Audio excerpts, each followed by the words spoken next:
Sorry, Pooh. Very late start to the day. Energy levels super low. Got tons of boxes that I'm pulling out from the back. A place I'm comfortable with. Yes. So my levels are low today. But we're gonna keep going. Gonna keep moving.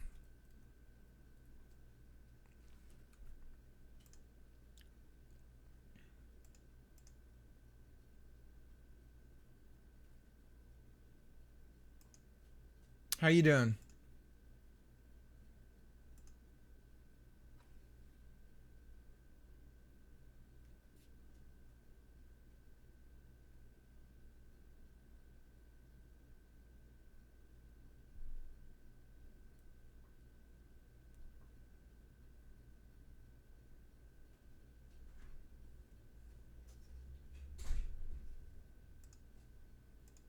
Sticks. Hey, how's it going? I was just telling Pooh my energy levels are very low. How was your work today going?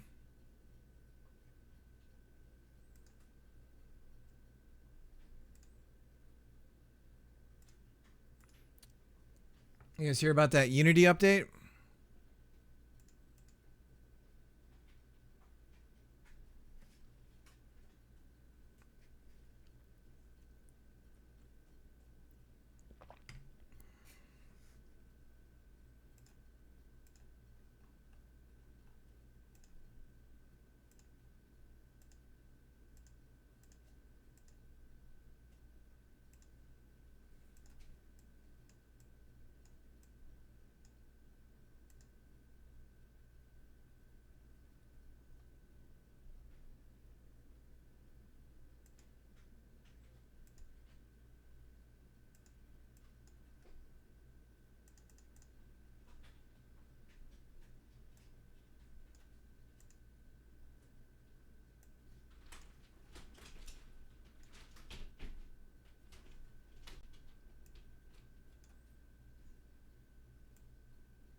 See, why is it doing that?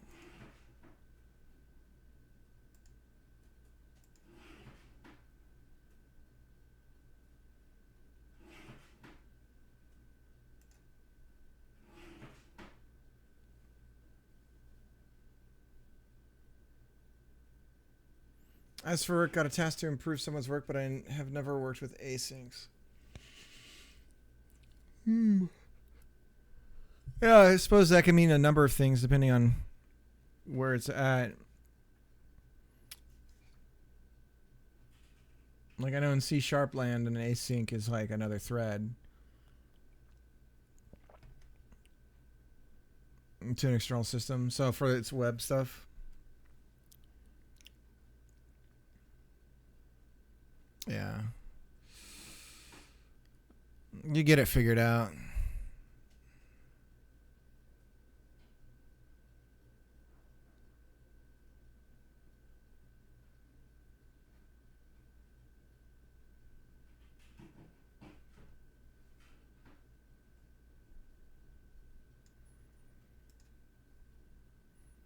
This reset pose thing. A raid from Sean. Thank you. Let's give a shout out. Shout out to Sean. Shout out. Sean and I were talking Stargate yesterday in his chat. He's working on his game. He's doing a Zelda like in Gityo.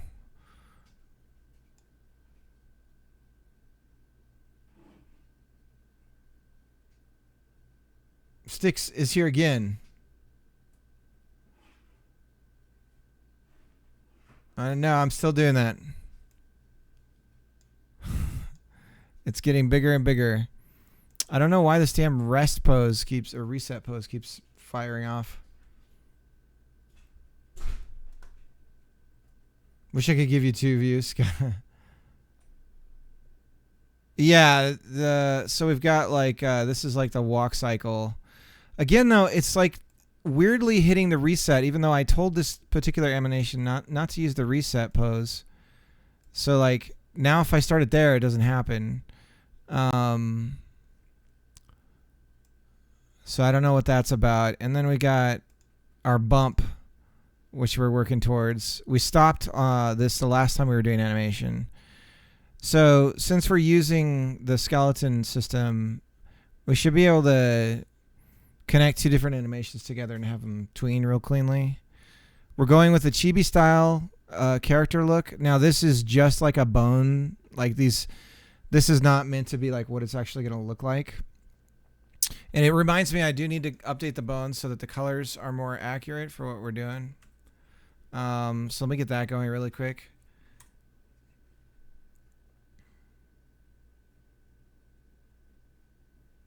I'd see. So if I want to make my go, I'd see what you're seeing right now.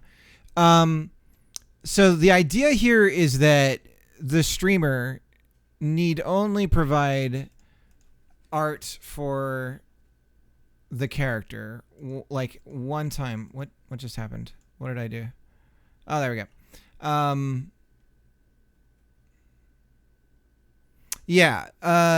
So, but the idea here is that we've got this like framework for our characters for each of the joints that we can animate, and then we're gonna hand this to artists. This is on a chibi scale, 2 head tall system.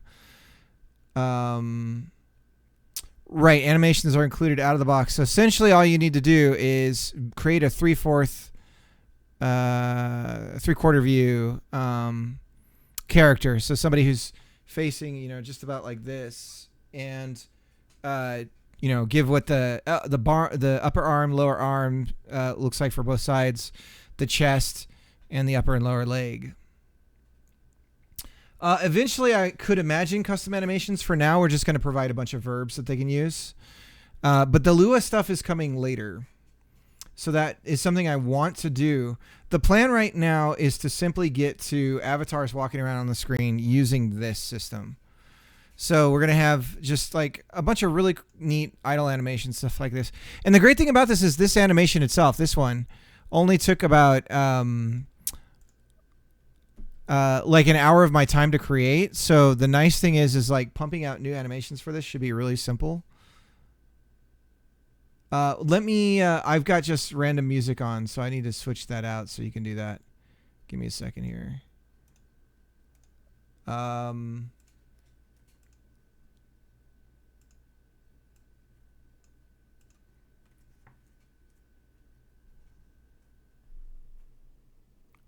Exactly. So this is why I started going down this path. Because I started realizing, wait, let me see if Auto DJ is going. So it should be it's exclamation point requests plural, I think, and then the space song and the URL.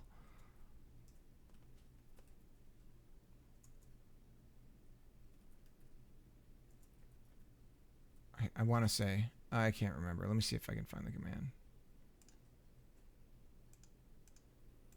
Commands, custom.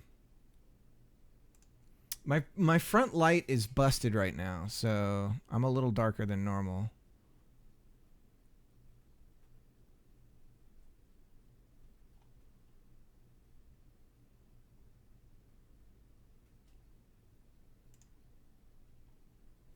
I guess it is exclamation point. Oh, it's plural. We're going to lose. It's exclamation point songs and then the URL. Sorry about that. We're going to lose. So started watching the Honey, I Shrunk the Kids movies with my kids, and my daughter liked the first one a lot. And but she got really upset when the aunt died. Spoilers. She was tearful. It's still not showing up. I don't remember the commands. Poostack knows them. I can't remember them off the top of my head. I have them blocked too, so I don't see them in the chat typically. Anyways, let me get rid of the dog cam because the dog's not here and I've got a big mess going on behind me. But yes, Sean, the plan is to provide those animations, and yeah, I would like to eventually do a jam where I give everyone a free copy. So the plan, really, and this is a whiles away, but we're gonna get the Avatar thing up on Steam Early Access, and then I'll start giving you guys keys just to have it and mess around with it and tell me what's broken right away, because I'm sure there's something that's busted. Then the song request command. Oh, there it is. It's there. Oh, Ridge Racer.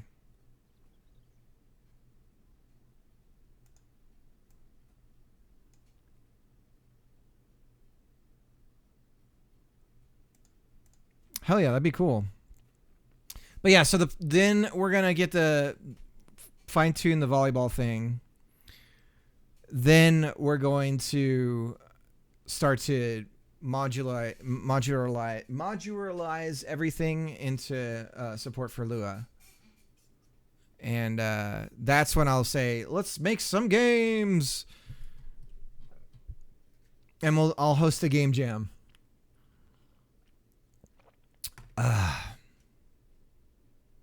Hell yeah, it is. There's a lot of techno in the 90s that was Pac-Man related, I remember. But it's Miss Pac-Man that I love. Namco is erasing Miss Pac-Man from existence. They've even changed her name.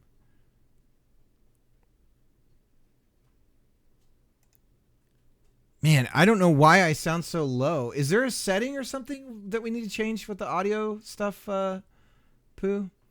Because it sounds so low now.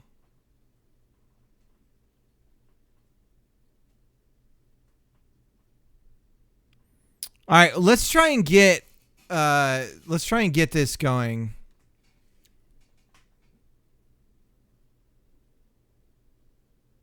Right. I always think of the Ramona thing from whatchamacallit, from Scott Pilgrim. All right. Let's really try and get this into the game now. Now that we've got this system, let's just make sure we can get it in there. Oops. How's everyone doing? For some reason, I've been missing. We're gonna do shout out to Obsidian, who's also a Godot developer. I don't know what Obsidian's working on right now. Always something interesting though. Definitely check him out. Very good programmer.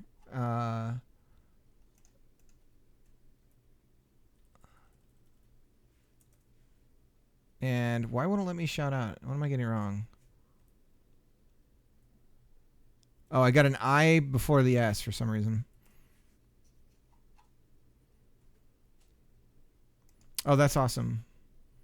I'm working on Absolute Jank. Is that the name of the game? It's the name of the game. I don't know why that's been stuck in my head lately. It's the name of the game. Let's add that to the playlist. Crystal Method, name of the game. It's the name of the game. That is a funny music video, BT Dubs. So it's songs, exclamation point songs, and then the. All right, Pooh.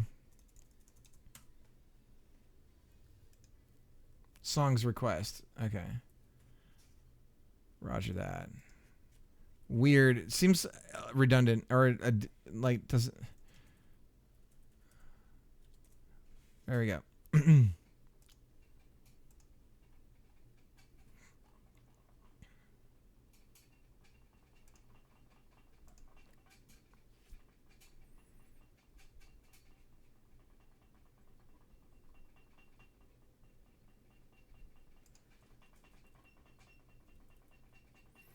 All right, Pooh, see you in a bit.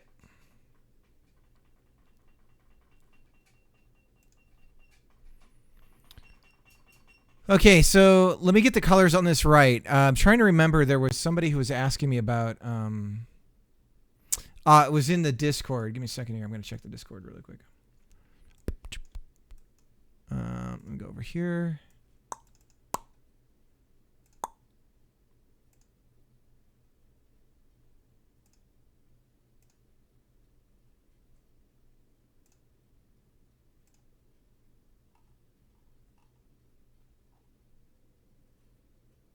OpenPose. So we're going to copy OpenPose's color scheme.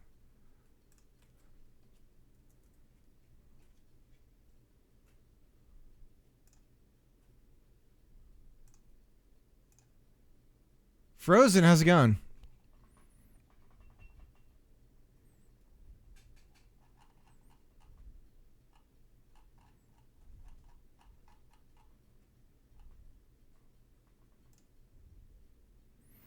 Now, it may be possible, too, that we can keyframe with this stuff.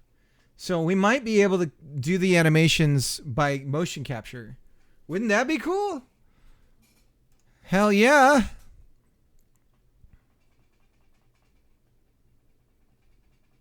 How does the game merge the skeleton moves with the textures? So we're using cutouts. We're not using Polygon 2Ds. So they're sprites.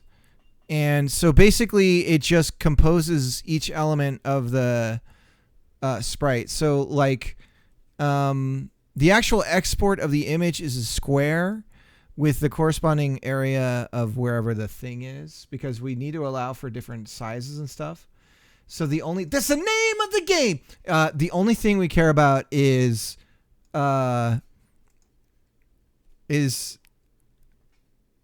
where the joint is. So what I need to do is mark these more clearly where the merging intersecting points are. But they could be like super scrawny, like skeleton, right? It could be a literal skeleton figure. It could be like super beefy muscle dude, you know? The important thing is where the points match up.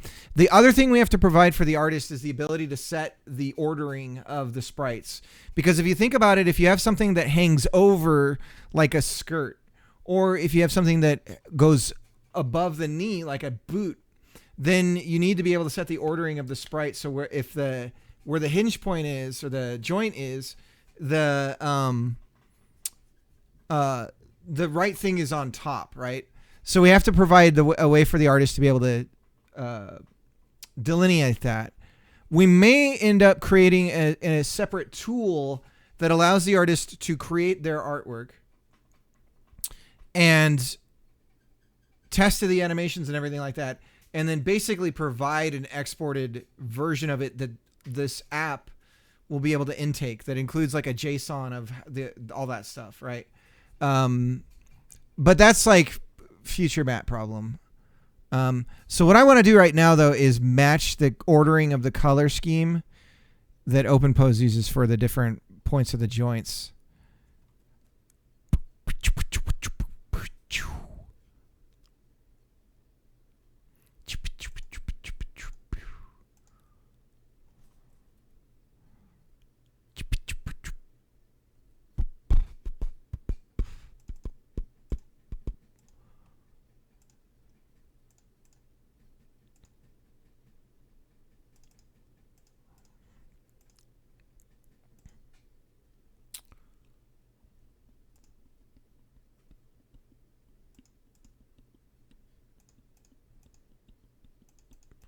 Where is the color tool that I liked?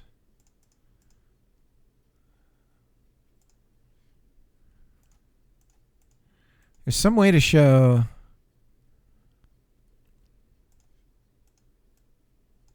I can't remember where it is. There's a different color picker that I want to use. Ah, it's up here. Here we go.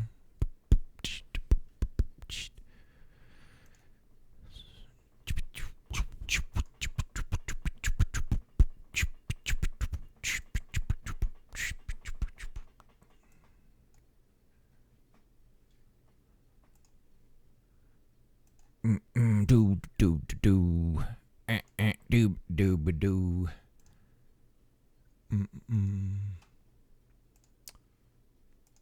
But hopefully I'm making sense, because it feels like I'm on a losing streak right now for people understanding what it is I'm trying to do. So I don't know. But okay, so the reason why am I doing this, right? And the reason why is we want to have something that is different looking than stream avatars, because we need something that when somebody else sees it that's a streamer, they ask that streamer and say, what is that? Right? And if we just do the traditional sprite route, although there may be easier ways of bringing in people from stream avatars to the system, it does not. What's the point of doing this if when people see it, they think, oh, that's stream avatars, right? So I got to have something that's like that instantly makes somebody go, what is that? Like, how is that happening? What is doing that? So that's what I'm hoping to achieve with something like this. But we shall see.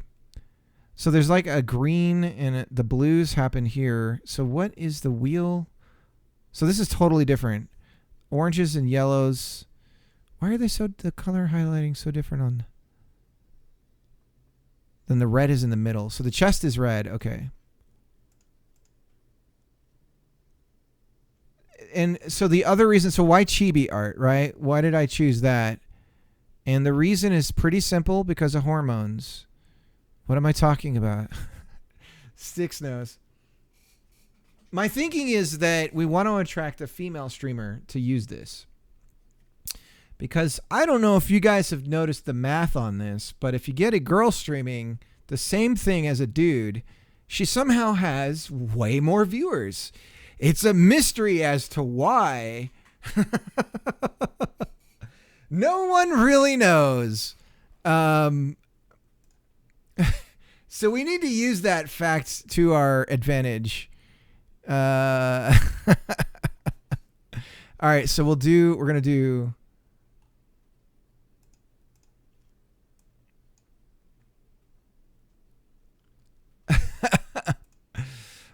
yeah, I think there's just a lot more. The hot tub is required. That's the thing.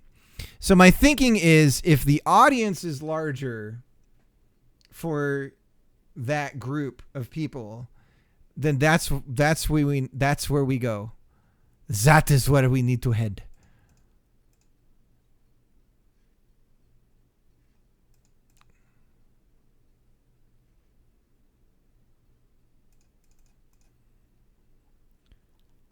I don't understand. Dude, why are there like 8 million ways to pick colors in this thing?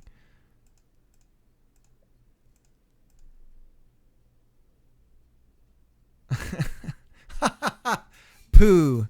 Pooh with the pun.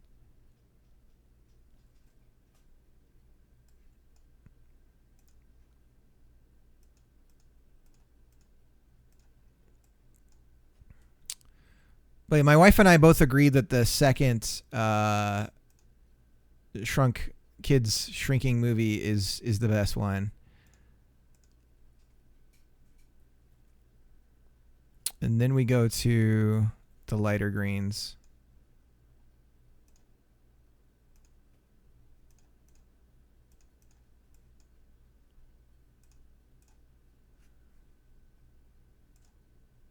Like that. And we want to no outline. And same with this one, no outlines. Get rid of them outlines. Pick the darker green. It's the name of the game. Name of the game. What movie was that on? Oh, that was on Tropic Thunder, right? When they're flying in to shoot the film.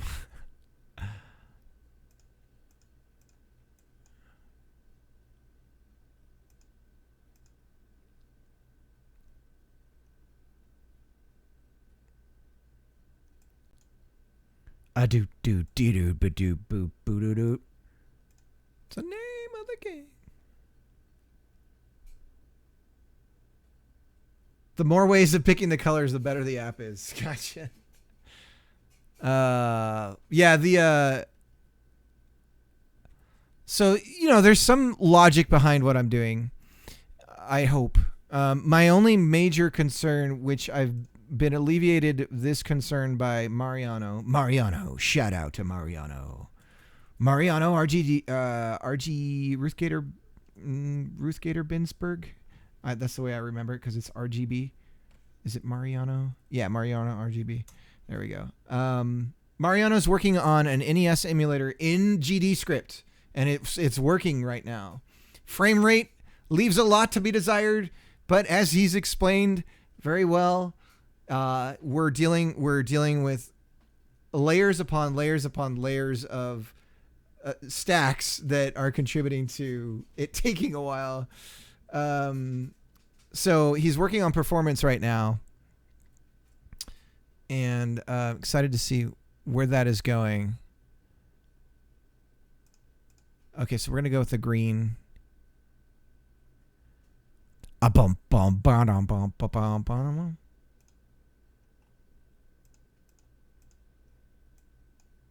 What is this?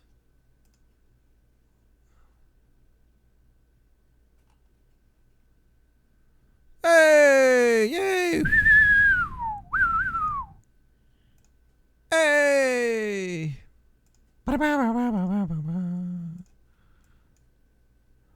Temor. Caliente. Mucho gusto. Oh, también.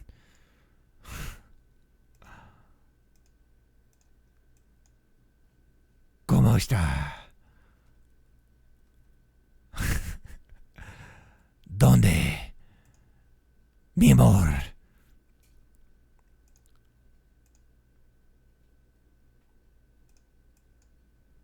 All right, I got to get this done so I can give this to Pooh. Pooh's sister is going to work on a little character for us to have some sort of modeled thing. We're getting some rainbow bright colors going on here. It looks like our head is purple, so we're good on that. Hola.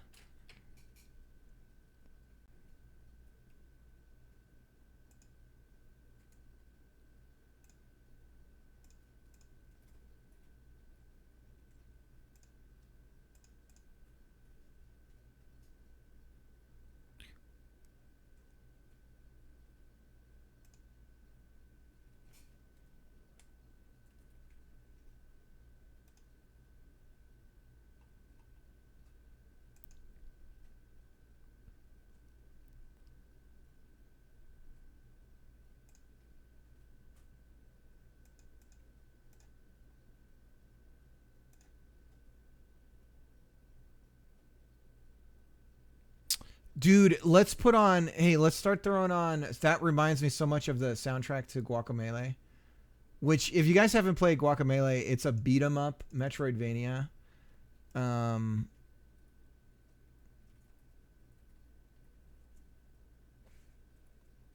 Which is, it's got a great soundtrack. Let's see if I can find the tracks. And it has the dead and the living worlds that you swap between. So not only is it's not only a Metroidvania beat 'em up, it has this switch worlds mechanic on top of the whole, you get new things to go between the worlds. And so the music changes to match the world that you're in. Exclamation point, requests. No, songs. Man, this is so easy to get mixed up. Request. Did that work?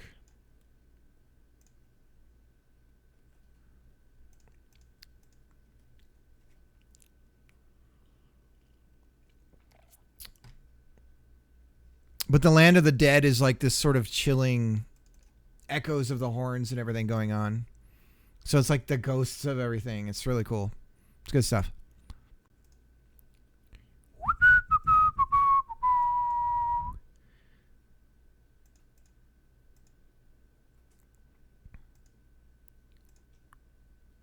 Okay, so this should replace our existing character in our game.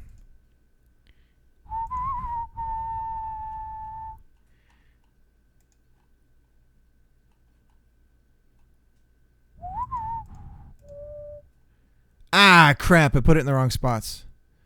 Why did it not include the... I am confused. Oh, this is the old stuff. Let's get rid of all this. Delete. Oh, it went into skeleton. So it's in skeleton here. Okay, hang on. We did the wrong spot. No, that is the right spot. What? I'm so confused. Where did our... Chibi... So we need to go assets. It did it twice. Okay. Delete this. Okay. Sorry, let's go back.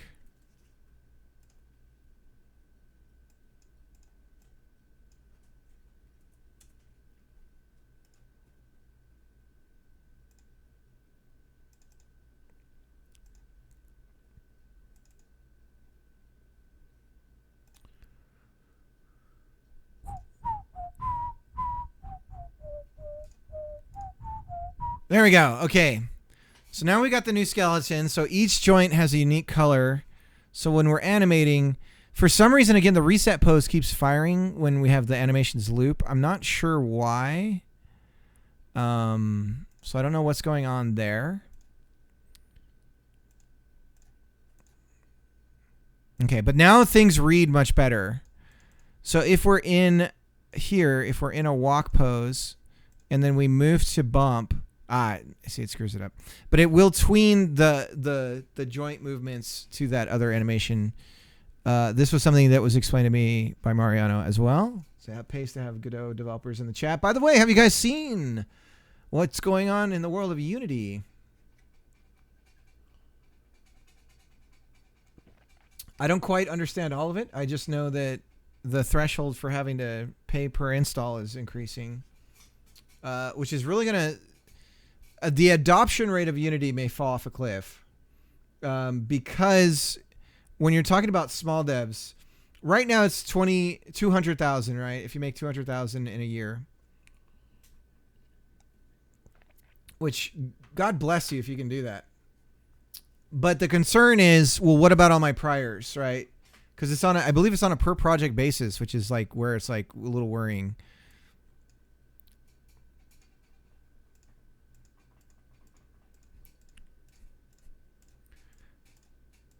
This is a song my daughter will play from time to time.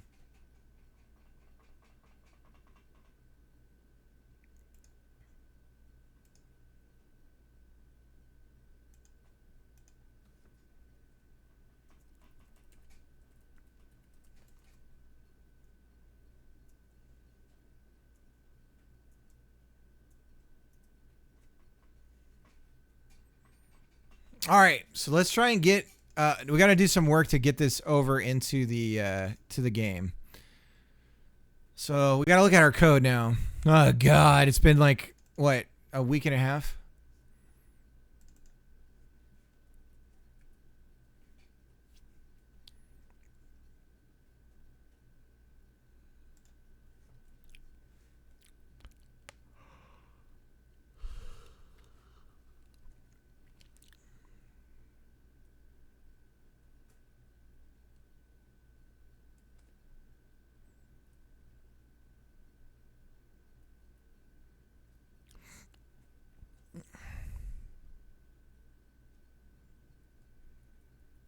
Oh, that's right. We're instantiated from the... Okay, so hang on.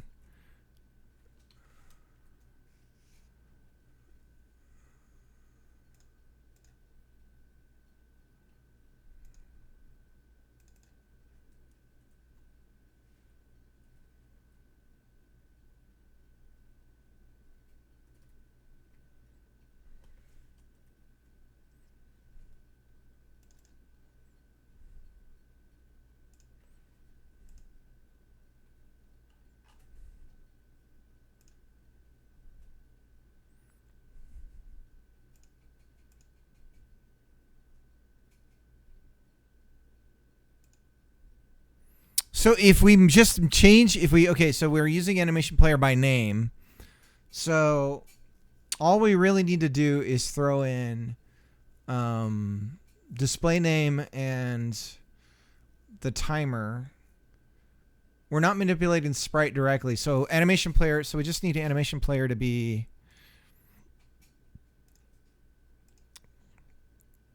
And these are all the straight verbs. Okay, so we're going to get rid of this one.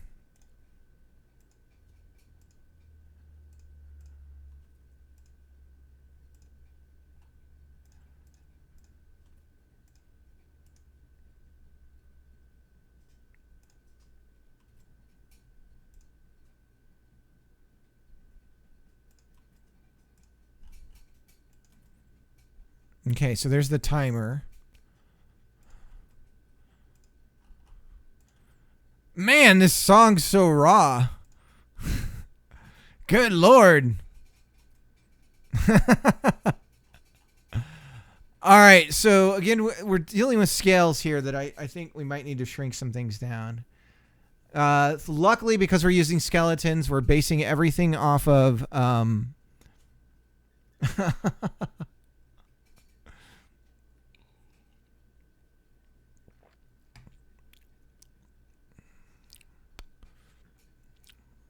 Now, I need to understand something about sprite sizes and, like, I think the term I'm looking for is MIPS, MIP maps, but like different sizes of the same sprite.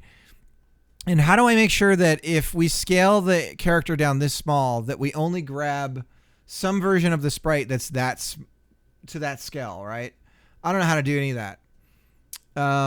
So we've got no MIP maps here. So how do I do that? I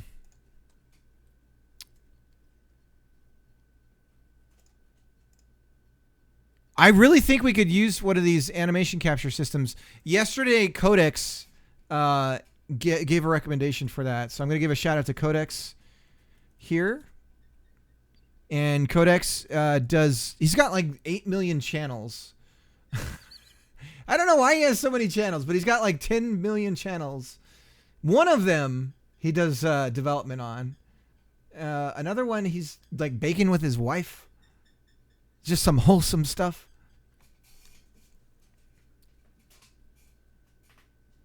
Anyways, there was some sort of free motion capture system. So if we could mirror our motion capture to the skeleton, oh my God. Because then you guys get to see me do like all the kids dances, right? Then we're going to be doing the I don't know. What are the ones that everyone's doing now? The stupid hand thing? I don't know. Is that even a thing anymore? And then this one, right? That's all like old now, right? Old people do that. The best way to make that stuff go away is to have old people embrace it. So if there's some turn of phrase that your kid is saying that's driving you nuts, start saying it all the time and try to be as accurate and real about it as possible, and it will be uncool and it will cease to exist. You need white dots glued to your joints. Okay, we'll do it. But they have this stuff now. This is what I'm talking about. So they can capture movement without any of that. I just don't know that. I don't know. Can they get depth? You know, that's what I'm not sure about with this stuff.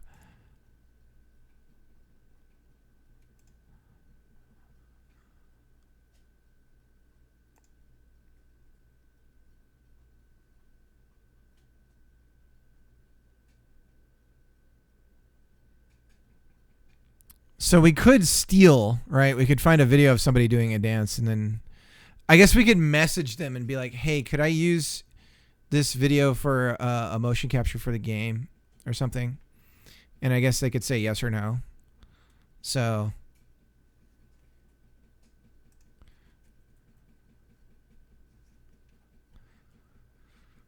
MIP maps. Let's see. I'm just out of curiosity because I just need to understand this.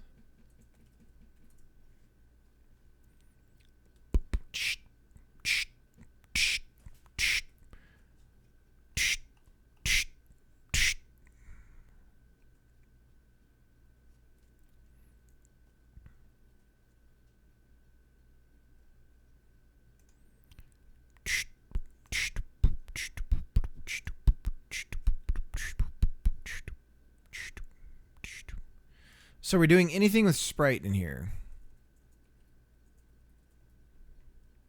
we are getting Sprite 2D. We're getting the height and the size, and we're doing a bunch of stuff with the shader. Right. Because we're changing the material of stuff. So we need to uncomment or comment all that stuff out because we're not going to be doing any of that. So can we highlight insert, right? So V down. Oh my gosh, it's like riding a bike.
Yeah, it's not smart enough.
That's awesome.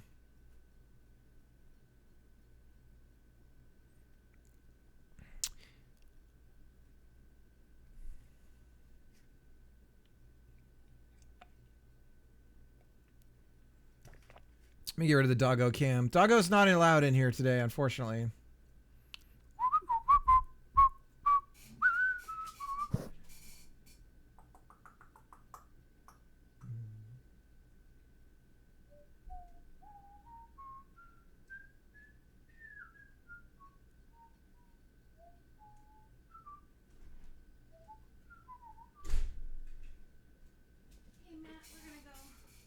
I gotta go say bye to my kids real quick. My daughter's going to dance. I'll be right back.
Sorry, the room is a mess, guys. I did give Pooh, I did give Calvin some head pats when I was out there. I talked to him silly, and he got all crazy.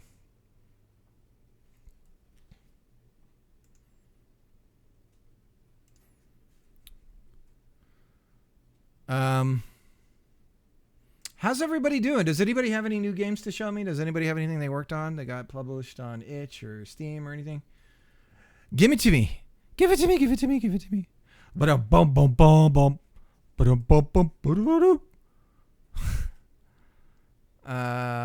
Okay, so if we move it over to Avatar Chibi and we attach the Avatar The Last Airbender script load. All right, so now Avatar Chibi should be good. And then we want to use Avatar Chibi to spawn, so we need to load the avatars. We cleaned that up. That's in a smaller... it's not in main. It's in the game under the singleton. Game. Oh, game. Scoobity boopity. Okay, so then it's going to be, for now, under the root. Avatar. Chibi. Oh, see. Avatar. Chibi. Okay. Let's see if the game works. It's possible. Well, actually, we'll know for a fact that it's not going to work because we don't have all the same names. Well, maybe. I don't know. Let's see. Oh, see.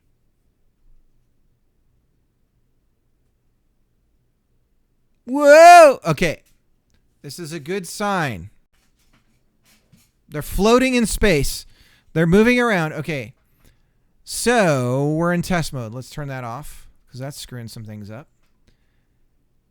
Where's that coming from? Oh, we have that on the project level now. So if we go to project settings, we have like a test flag under blah blah. Turn testing off. Close. And run it again. Globla. Oh, welcome to Globla. Zombocom, welcome. Welcome to Zombocom. Oh, yeah, we have to say something. Test. And there's my guy. Okay, so our ratios for everything is off. So we need to get that worked out. And the scale of our guy is quite large. Quite large. Let's look up we were doing MIP maps. MIP maps. When pixels become smaller than the screen, MIP maps kick in. This helps reduce the grainy effect when shrinking textures. Keep that in mind. In older hardware, GLS2, mainly mobile, there are some requirements to use MIP maps. Texture width and height must be powers of DOS. Repeat. Must be enabled. We're going to lose. Thank you. Have a good one. Are you streaming? We're going to lose. Should I be... Let me check. We're going to go... I'm going to feel really bad if I forgot. Nope. Okay. Thanks for hanging out, as always. Much love. Be safe. Man, I got to say, the things that I work on apparently just don't interest anybody for anything. When the pixels become larger than the screen pixels, this option enables... Right, okay. When pixels become smaller than screen, MIP maps skip in. Keep in mind, the above, when making phone games applications... need a MIP maps. When doing 3D, MIP maps should be turned on, as this also improves performance. Okay. Flags. Toggled when importing a texture. Imports. So we got to go find the Chibi template and all of our stuff. Right? All this stuff. And then we're going to say MIPS, baby. Give me the MIPS. Give me the MIPS. I like MIPS, and I cannot lie. Let's see. Skeleton. Skeleton. Alright, so these are all the ones we want to adjust the MIPS on. MIPS. Import. Texture 2D. Mipmaps generate on. Limit -1. I don't know what that means. Let's find out. Hover over. Mipmaps limit doesn't say.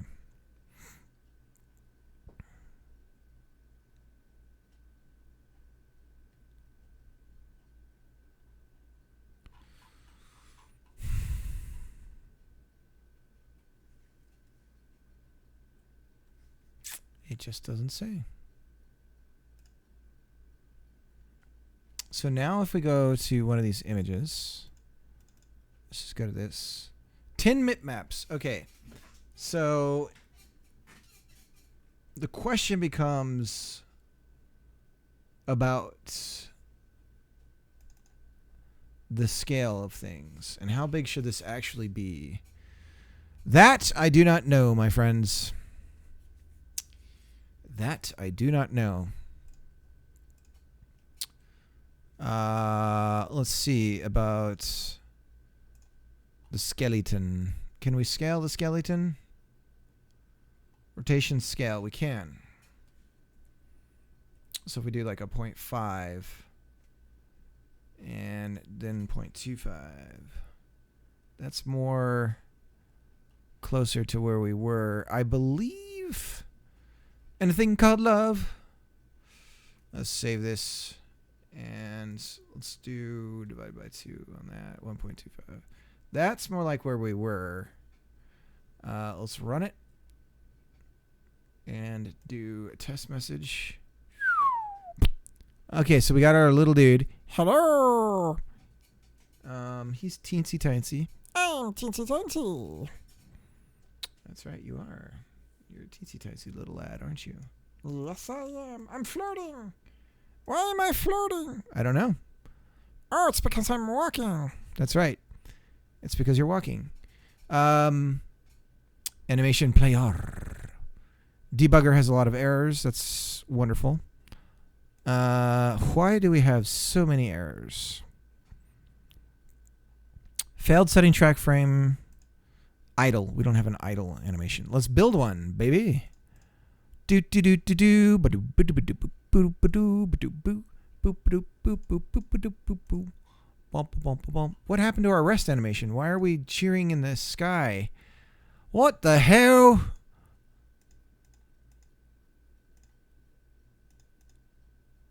Whoa. The scale is screwing things up. Brother.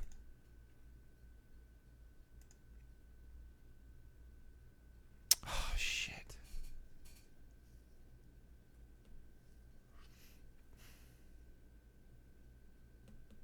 It's because we're doing animation through kinematics.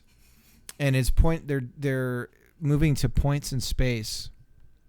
When we change the scale of the skeleton, the points that the arms and everything are pointing at are still proportioned to the old way. So does that mean all we need to do is go like this and change the transform on all of them? Hee hee ba ba ba ba, staying alive, staying alive, staying alive.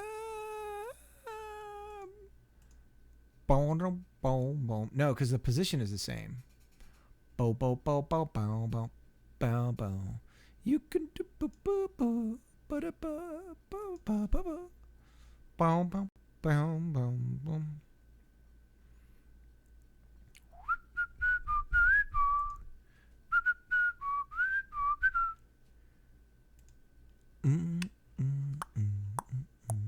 So we got to scale the entire Avatar. Last Airbender. So if we were to scale this bad boy to 0.25 divided by dose. Now we still keep our animations nice and smooth. Nice and smooth. My concern about this is the size of the MIP. The texture we're going to be using is going to be quite large. Test. Nice and smooth. There she is. Now see, it's all screwed up. Shit.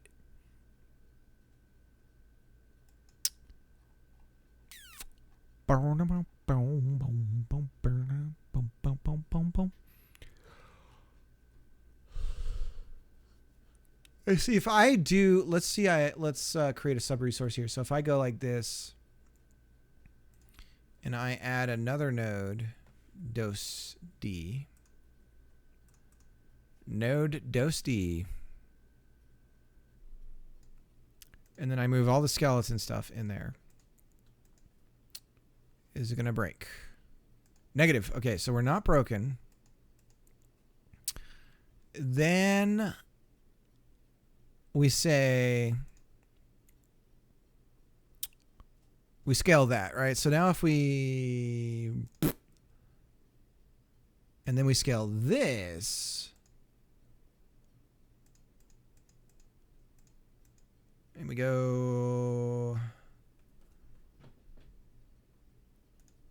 there we go.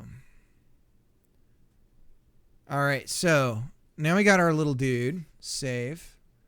Runner again. And the good news is the server has now been running for like, it's probably what, 2 months almost? And it's still working. So it's safe to assume we don't have like a leak or something, but maybe we do. I don't know, yo.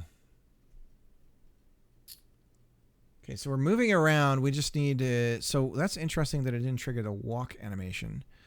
Walk!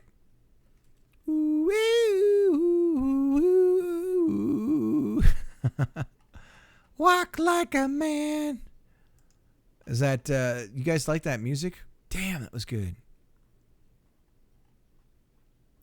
States. And then, so if we're walking... I'm walking here! Play verb animations. Walk. Walk.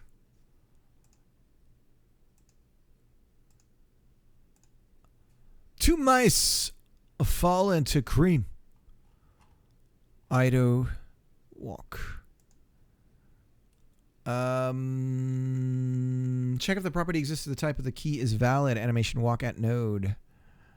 Avatars. Blah blah blah. Animation player. Player. Oh, animation player. So we're grabbing animation player. Oh, animation player. Failed setting track value frame. Bro, what?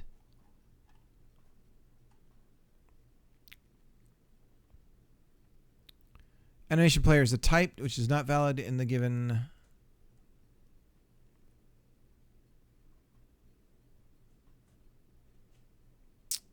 in the given context.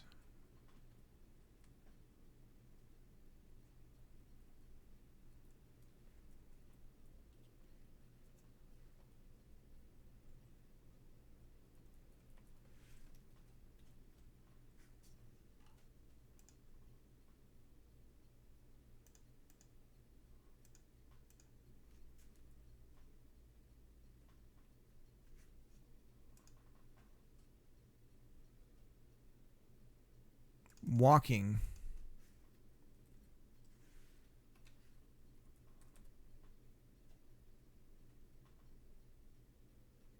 And then state name, which we're using here. String state name, enum get name.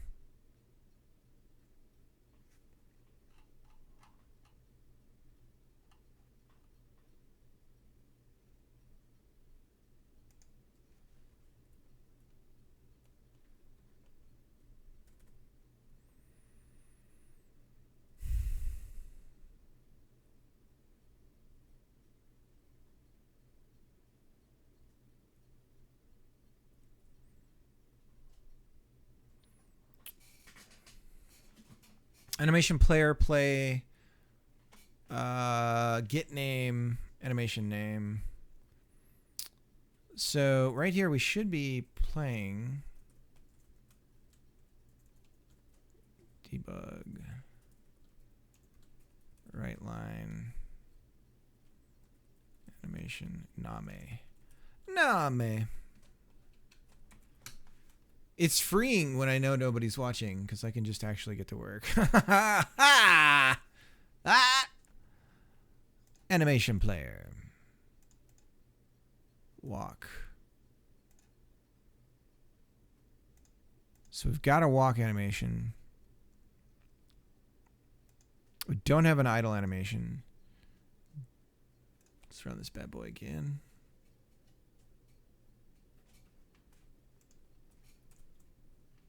Oh, punk. Idle. Update idle. And there's Pooh, and there's me. Why is Pooh sitting all weirdly?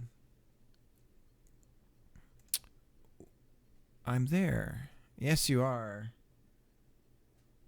Why are you sitting? What is going on?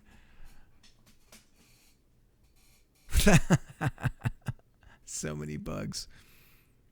I think it's because we're flipping some element, and so I think that's what's going on.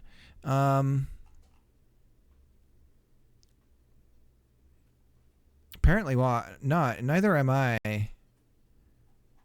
Failed setting track dot frame. What is it talking about? Animation builder. Null reference exception. Oh, bro, that's right.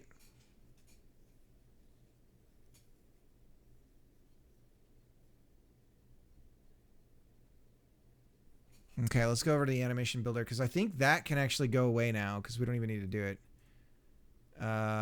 System.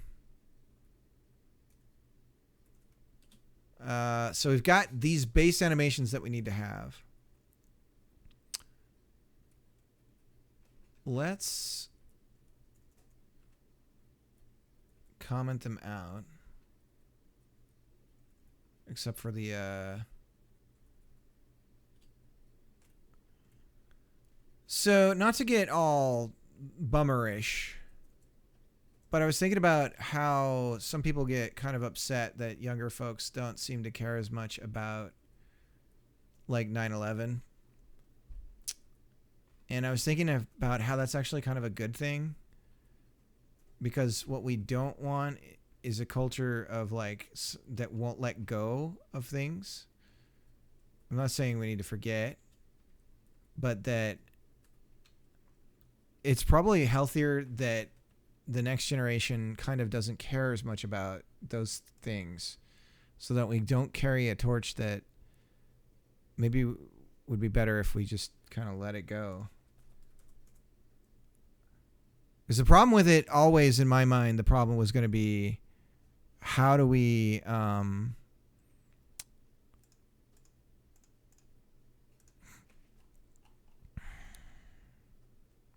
no not found sprite / animation player. So something is directly referencing its path. So what is that, one wonders?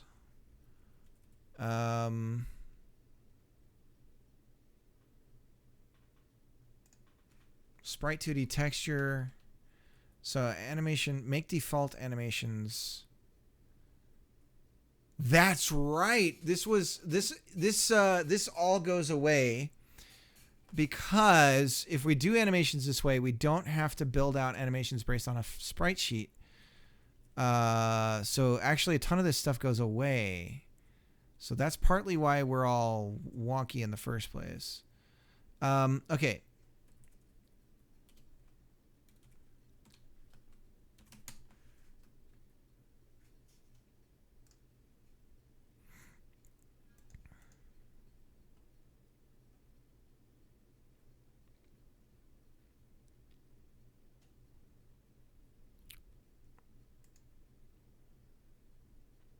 And this happens on game 53 of Bump Set Spike Ready. So let's open up game 53 right here. Sprites, get nodes. Sprites, make default animation. So this likely can go away. Sprite 2D, we don't need to get this. So right now we just instantiate the avatar and we're golden. Let's go ahead. So the animation builder was clearing out the animations, I believe. So might be able to have a walk animation now. If our guy will walk. So we'll give it a second until he starts walking.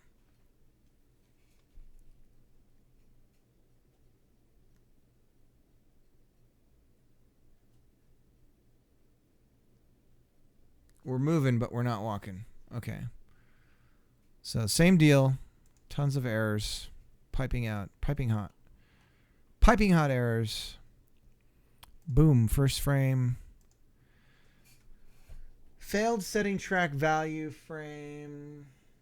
Check if the property exists or the type of key is valid. Animation idle at node. Right, we don't have an idle animation. So maybe because we don't have that, it just busts some things. So let's just create one.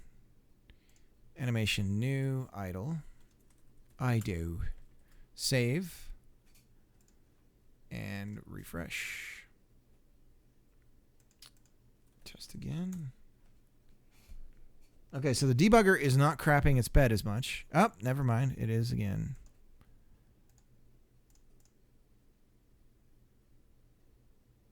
Animation idle. Check if the property exists or the key is valid. Failed setting track value frame.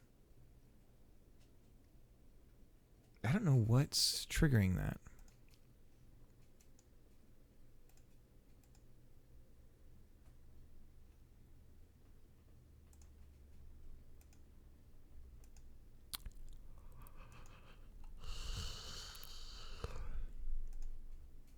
So same with walk.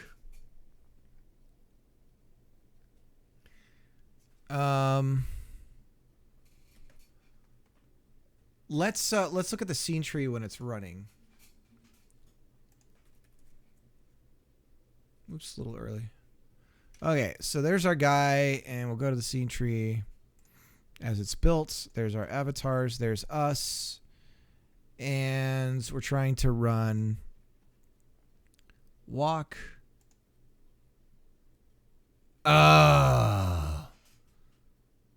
It's still building him out. So it's still building out our animations. We didn't ask it to, but it did it anyway, still. Did I not save somewhere? No. Something's building out the animation for our guy still.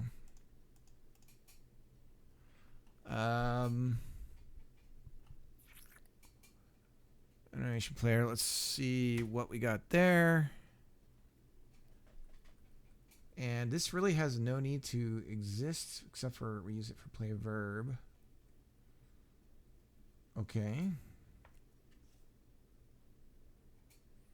So what is setting?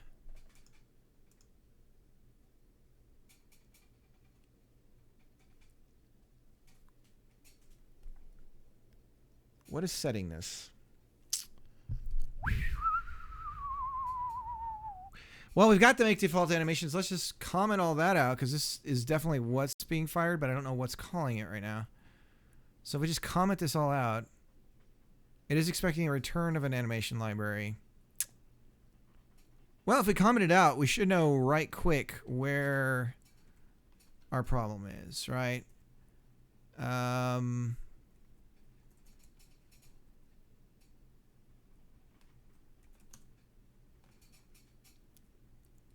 And we just won't return an animation library. Try to compile, and we should get a warning somewhere. Somewhere amongst our code. Should be like, bro, build.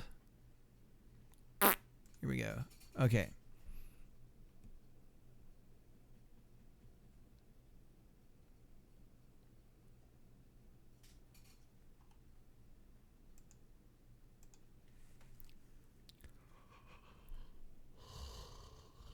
Void.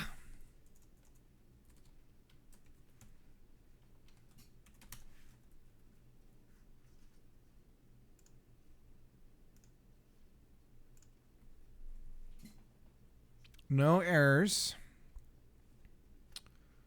Run this again. There's us. And our millions of errors. Let's go to the remote of the thing. And we're looking for what we have in the animation player. Again, it's still flushing it out. Why?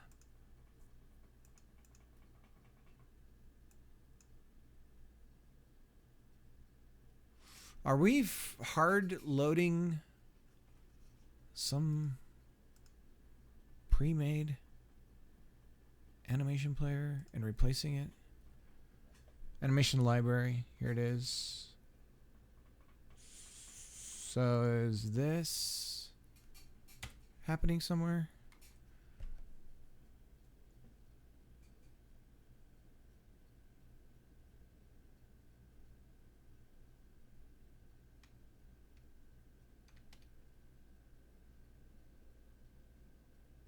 Why are we keyframing?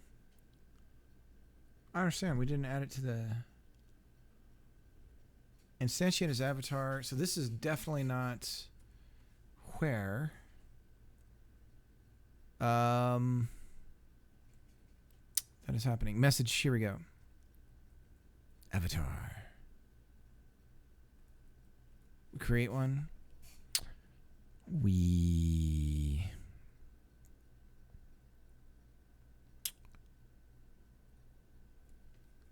What? I can't make a heads or tails of what the hell any of this is.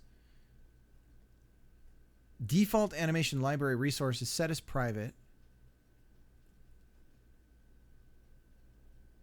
Resource saver save. So we're saving a resource. Okay. Animation library file there. Okay. So then let's go to Avatar, The Last Airbender. And create.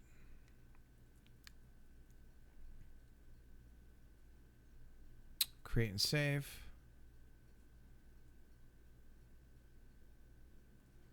Where is this happening at? Okay, something I'm missing. We'll create a new avatar scene.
Here we go. File path. This is it right here. So this is loading the settings. Get as text, yeah. So we use that for the color stuff, which we're not touching.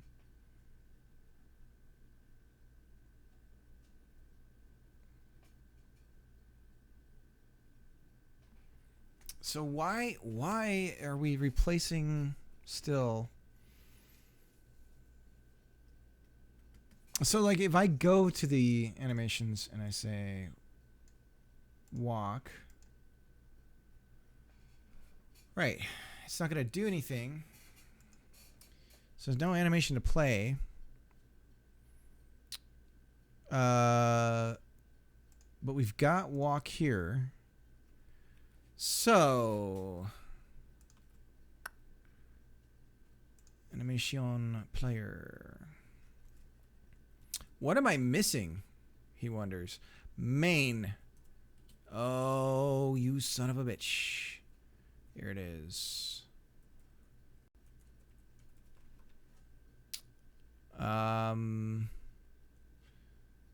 Compose library, and then this is the library that makes up. Yep. And we're replacing the animation. We're actually removing the animation library here. We don't need to do any of this stuff. So really we just need to call it for adding the child. That goes bye-bye. I think we got it fixed, boys. Let's see.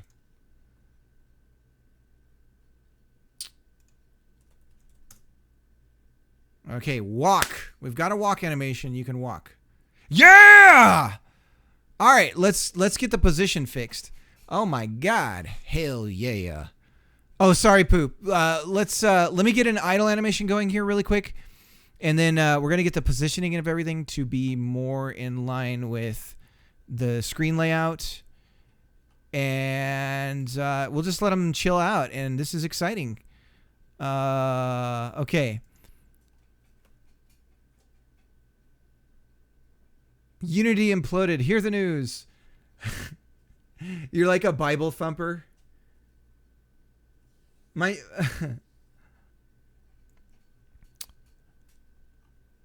all about it. Unity charging 20 cents per install. What happens if a player uninstalls and reinstalls the game 20 times? Yeah, I think there's the caveat of if they have over $200,000 in revenue. But there's a ton of reasons why that's like for the small scene that's really bad. Because I believe it's on a per project level. So imagine, if you will, you happen to create a game jam game that gets to be really popular. This is not unheard of, right? Let's say, for instance, Spelunky, right? Spelunky was a game maker game. And the original Spelunky they released for free. So let's say you do that with Unity. You've now got, 60, 70,000 installs. Then you make a game that sells some money, right? And it's like 20, you get your 200K and you're thinking, I'm doing good. You take 30% out for Steam. You take the cut that Apple takes, and your mobile side and all this stuff. So you're getting all these cuts. And then Unity's like, oh, actually you have like, whereas maybe it was a $2 game. And so you sold, and see, this is the thing is it's revenue.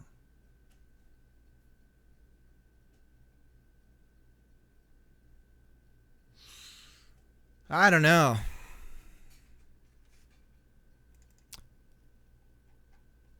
So let's make the roaming space larger. So we're going to bring it down here.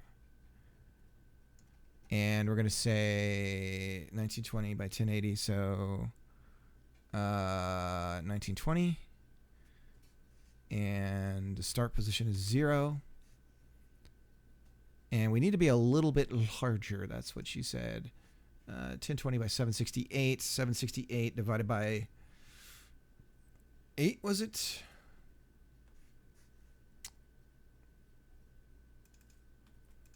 $768.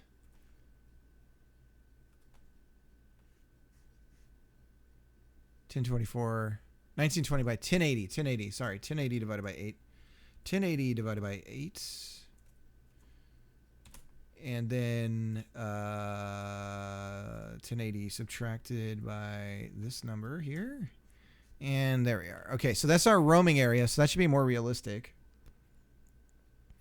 Oh, well, I don't know. I mean, if they're going by number of installs and you've got 7 projects that you did, and over time you get some certain amount of installs, you're having to pay for those free installs, So does that mean that once you're a successful Unity dev that you actually have to remove games available for install that are free, because that means you have to pay for them, right? So you have your game that makes you money, but now suddenly you can't share the free games because you have to pay for the installs,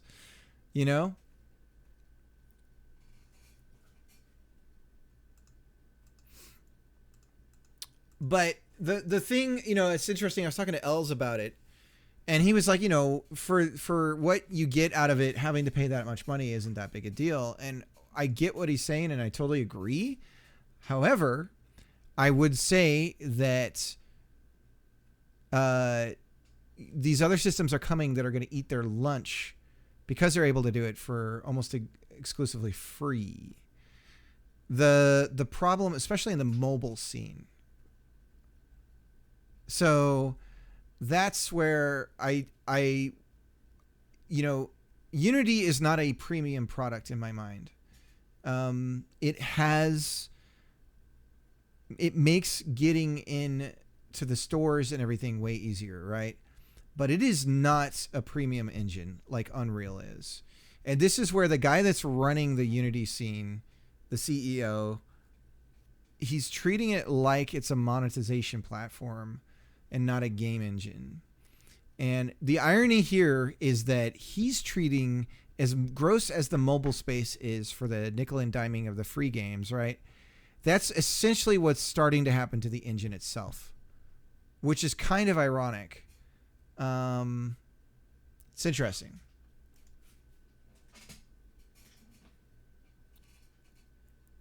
All right, so let's just get some guys walking around on the screen here now. Let's make the size of our avatar, Last Airbender, a bit larger. We'll keep it like that. These poor mobile devs are going to be losing money the harder they work. I guess it depends on the monetization, scheme. So I don't know if you're being sarcastic, because I could read that sarcastically. Okay, so there's a character on the screen. Now, he seems pretty tiny to me. And he's walking. And now Pooh is sitting on his ass. Why is Pooh sitting on his ass again? He's walking. Pooh's walking too, but he's sitting on his little bootay. Why? Pooh's idle. I'm an idle. Pooh's idle. Psh! Styx is sitting on her butt. This is true. I'm the only one who's allowed to walk, is what I'm seeing here. Why? Are you guys seeing what I'm seeing, though? Do you see the potential here? Do you guys see it? Do you see? Do you see what I see? Do you see what I see?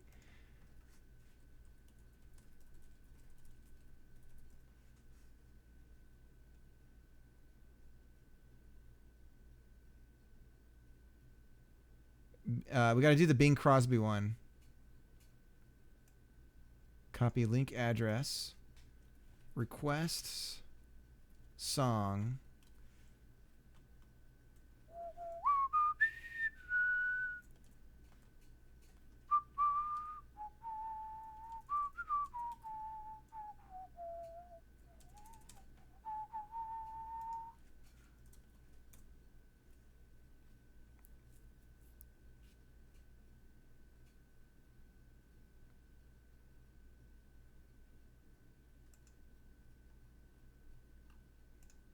Does my request system not like songs request? Damn it, this is gonna get me every time.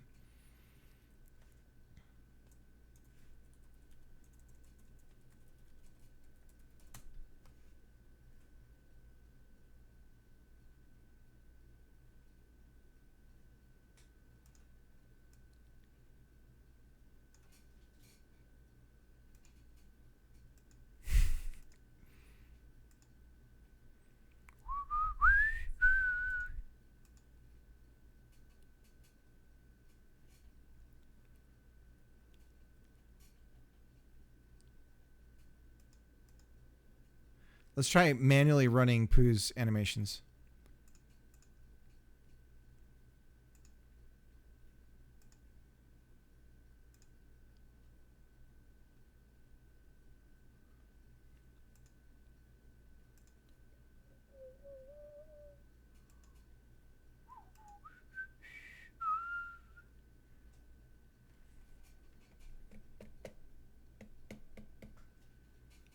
Is this what Sean was warning me about with skeletons?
Sean is the Messiah.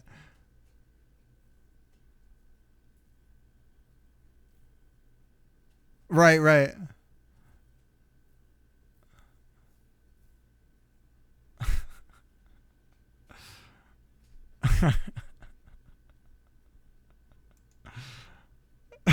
People coming to the stream are like, what the hell is going on here?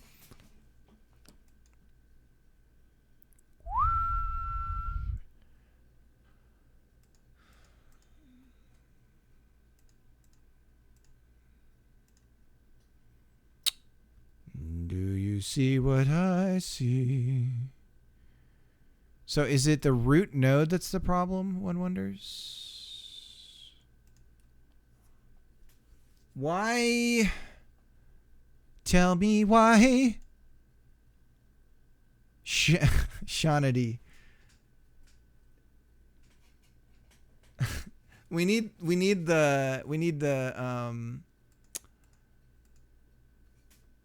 like miracle mythology for Sean. Like we need some sort of like the Sean creation myth or something something.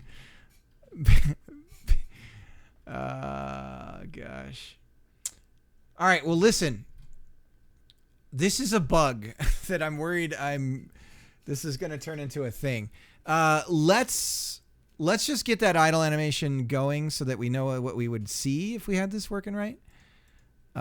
So that we could see what I see. Do you see what I see? Do you see what I see? Da da da da da da da da da. Oh da da da da da da da. Do do do ra pa pa pa pa. Do you see what I see? All right, go back to our T pose. Our tea party pose. And we're gonna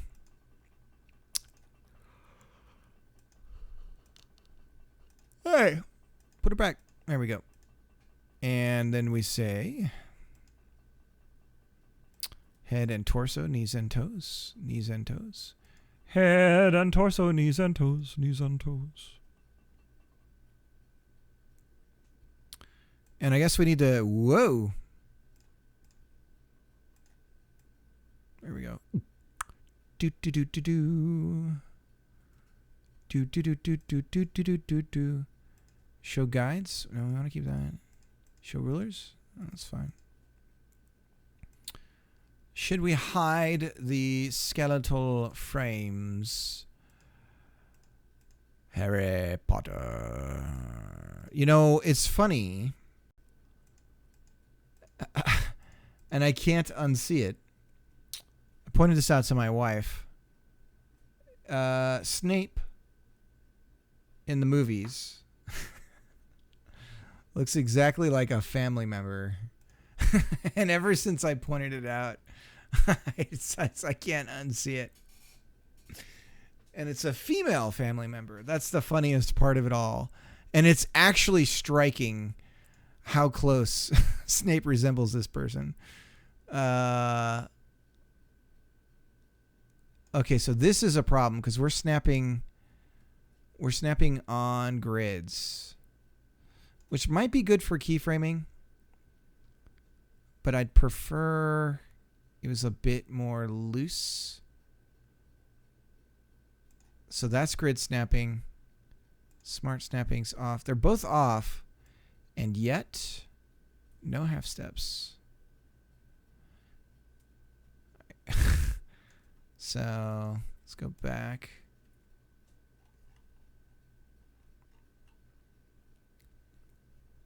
Yeah, really hard to unsee that though. Really hard. So that's what she said. All right. There we go. Now we're loose. Yeah. Oh, yeah. Okay. So we need to get some sort of empty frame set until, let's say, I don't know, 2 frames in, 3 frames in. What's a good idle kind of thing? We could do a wave.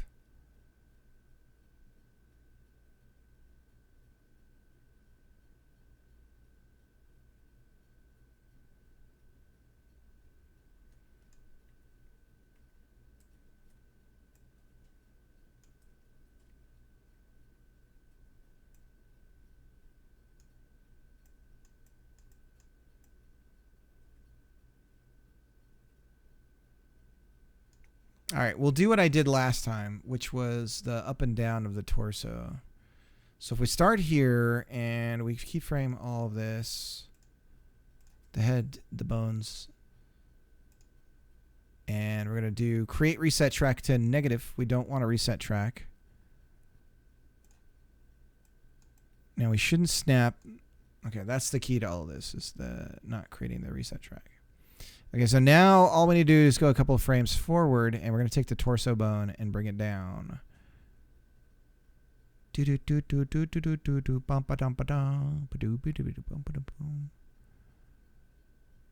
And then we'll key that. So something like...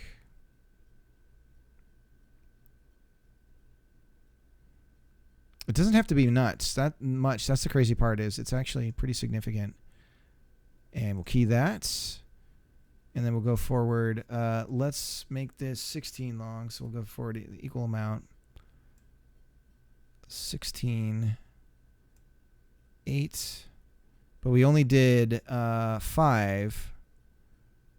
So we only need to go 13.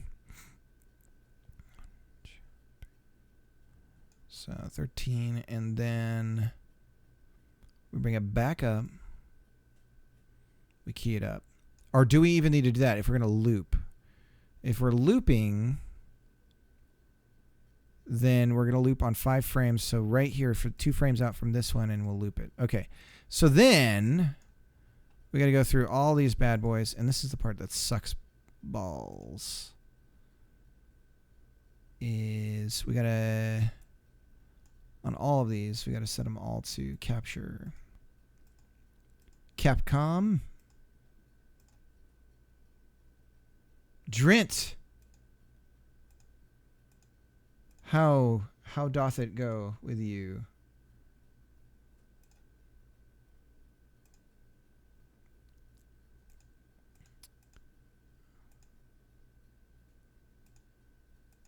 I'm attempting. I'm not an animator. I just play one on Twitch TV. Okay, save that bad boy. Okay, so now if we loop it, do we have an idle animation? Why is it snapping? Why? We should be smooth going in back over to this one. So why are we snapping? Well, we got an idle animation. Let's just see if it integrates with what we're doing. L's redeemed a fartality. It's not playing. Why is the sounds not playing? Thanks for the redeem. Let's see. So, I got to scale it back down. And we aren't playing. Okay, so there's the idle. There's the walk. Okay, let me get the scale the guy back down. 1 2 1 2 test. Mike. 1 1. All right, so divide by dose. That gets our scale back down. And so this is more like how big we're going to be. So if I test again, that'll bring us down. Okay. So right now we've got a bug. We've got this, the skeleton stuff is working, but we've got some sort of bug wherein, okay, so the looping stuff is acting weird with the idle. So that's something I'm not understanding about the skeleton stuff. And then for whatever reason, when new people spawn in, like Pooh, when somebody says something and they spawn in, they're sitting. Why are they sitting? I don't understand. So I think what I need to do is actually, I'm not sure. Why is only my character's animations firing? This is a predicament. So let's start going to the debugger and see what we can find out. Why you're sitting and pointing at me? I don't know. I know that, okay, so we've updated the bone stuff, or the skeleton. This is the skeleton. So again, just to be clear, for people who don't know what's going on, this is not what our character is going to look like. It's simply the proportions that we're going for. So we're going for a chibi look. But there's no reason why an artist couldn't change the scale of the head to be more proportional to like human. What is it, like 7.5 heads tall or something for most people? We've got issues with the chat messages not lining up with the players and all that stuff, so we got to look into that. Might be a clue as to what is going on, but it was pretty easy to swap all this out. So somehow every character animation references your character animation.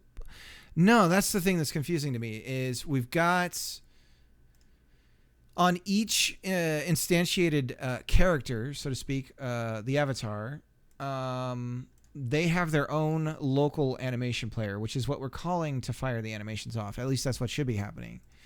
So we can start to look into the code there and see what is going on. Maybe we've got something wrong there.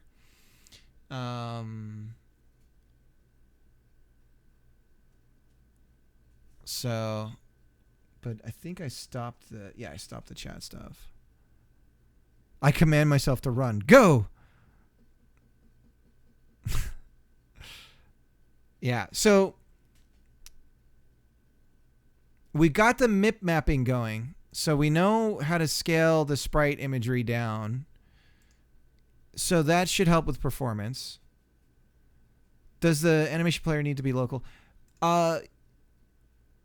So technically no. So, well, you can have an animation player trigger an animation on another animation player, right? So, Els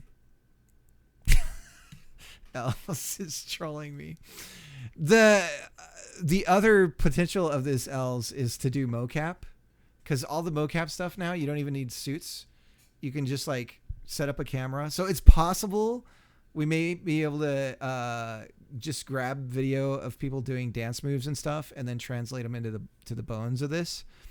And so I could like just find videos of people dancing and ask them if I can use their motions for something. Or I'm gonna have to embarrassingly do dance moves and try and capture that stuff. But like, so it should be possible to do something like that. But this is all new to me. I mean, I've only been messing around with this stuff for a week, so this is very new to me. But okay, so to answer Drint's question, why are there 2 Drints in here? I'm so confused. What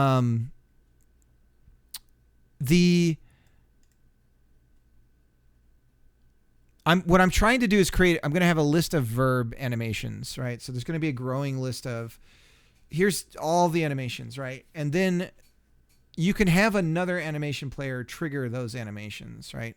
But the animation player, there's one verb player on each avatar. So, yeah. We are getting some errors at the start about updating target caches and whatnot, and it's something to do with the bones. I'm not even sure why this is here, and unfortunately, this is an engine level thing, so I don't know what to do about it. So we're using kinematics for the animations. So like, if you go to for the idle animation, if we wanted to change the position of the hand, we would just do this, right? And then you just key it again. And then when you go back and play it, it does that now. So again, there is something wrong with the looping, and I'm not quite sure why that's a problem. Like why the looping issue is happening. So these are like weird little things that I just don't understand yet. Let's see if this... Oh, that seems to fix it. So if we key at the very tail end of the I think that was it. Okay. So let's get rid of these points here. And now if we loop the idle, see, why is there a ghost? Bro. Oh, we gotta key at the end here. Again, this is a weird Godot thing. It's got like a phantom frame. Why are we here? Just to suffer.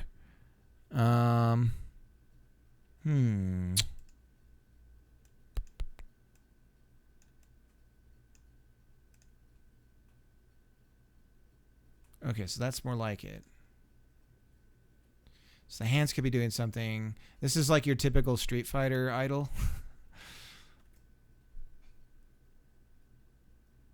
I think if you change the purple squiggle on the right of the track to a different squiggle, it might loop the way you want it. Oh. Clamp loop is it interop? Wrap loop.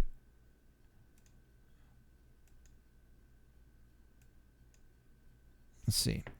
Well, then in that case, we could do it. Let's just do it on the hands. My hands. Or are you talking about this one? So one will just loop it, and then one will reverse it. But we want a straight loop.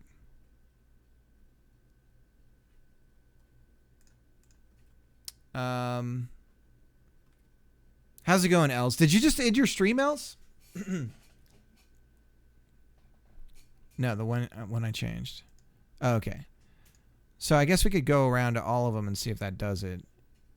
Now, if we run again, ended a while ago. Nice. All right, so there's our guys. Els is sitting on his butt. I am idling. My knees are bending. Okay, so we do have a problem with when we fire the idle and a frame again. We're going to start needing to know when the frames end.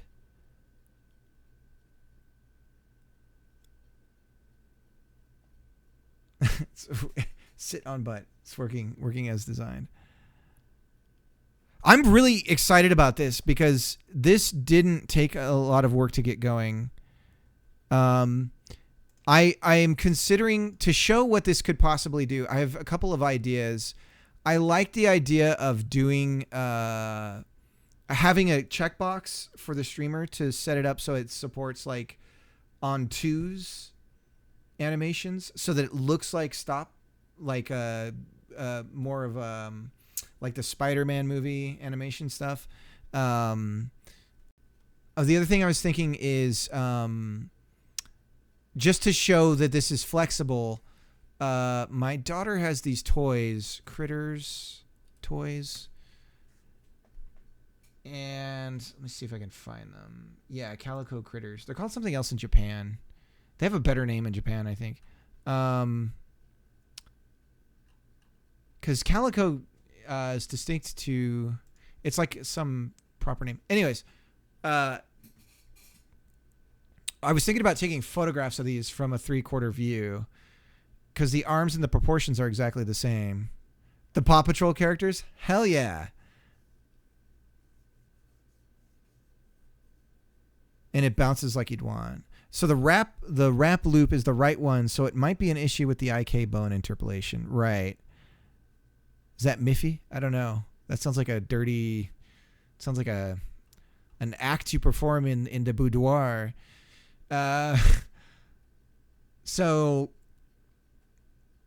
Yeah, but so I was thinking about taking pictures of these from the 3/4 view and then photoshopping the arms and everything like that, to show that you could have something that would look even like this and that it would animate okay in this system.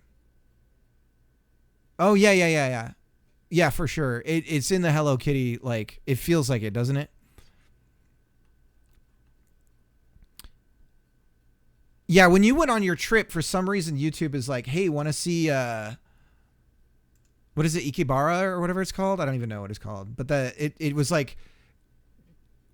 It was like when you were there, somebody had filmed just walking around in it, and for some reason YouTube just was automatically like creepily knowing Akibara. That, yeah. So it's Ikebara. But it was somebody walking down. It was in HD and like 4K or 8K. So I was watching that. It's crazy. I don't like tall buildings like that. Legendary, yeah. I'm not a skyscraper guy. It creeps me out. When I go into downtown Seattle, I get real freaked out. I'm like, I don't like these tall buildings. And then I start singing John Denver. Now I'm bright. They're super thin. Yeah, the ones down there. Hang on a sec. I'm flushed out on the... The lighting here is really inconsistent. Okay, let's get back to what we were doing, though. So yeah, I figure if I can get the animations to read on something this ridiculously bland looking, then we should be okay with when it gets replaced with like sprites and stuff. Now I look super dark. Yeah, I didn't used to get vertigo until I got to be around 24. Basically, once I didn't think that I would live after I died. when I experienced that transition in my mental state, I suddenly got vertigo with heights. So I remember distinctly when it wasn't my honeymoon. It was when I proposed to my wife in Vegas, but when we were in Vegas, we stayed at the Luxor, and the hall, when you're going to your rooms and everything, the walls are going up like this, and then there's the edge of it, but then if you look down, the other edges go further and further back, and that just like it, I had to like consciously walk towards the wall, because the shape of everything was making my brain pull towards the side, and like it was literally like pulling my body. It's like walking inebriated. Like it was pulling me towards the edge. It was really weird. And that's, I got some major, I've never had vertigo, but that certainly was, I think that when we were walk there, I had to like look down and like focus on the corner towards the leaning wall thing. And it was really tripping me up.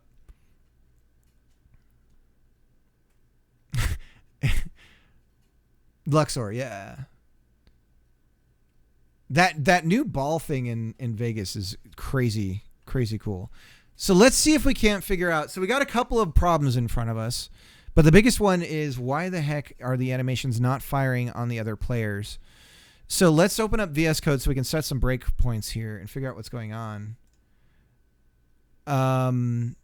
Yeah, I mean, let me show you the code real quick. I can just show you how it's firing on the avatar right now. So there's the avatar state, and the avatar manages its own state unless the avatar... Okay, so we've got it set up so that there's a couple things that I did that I'm trying to make this thing pop, right?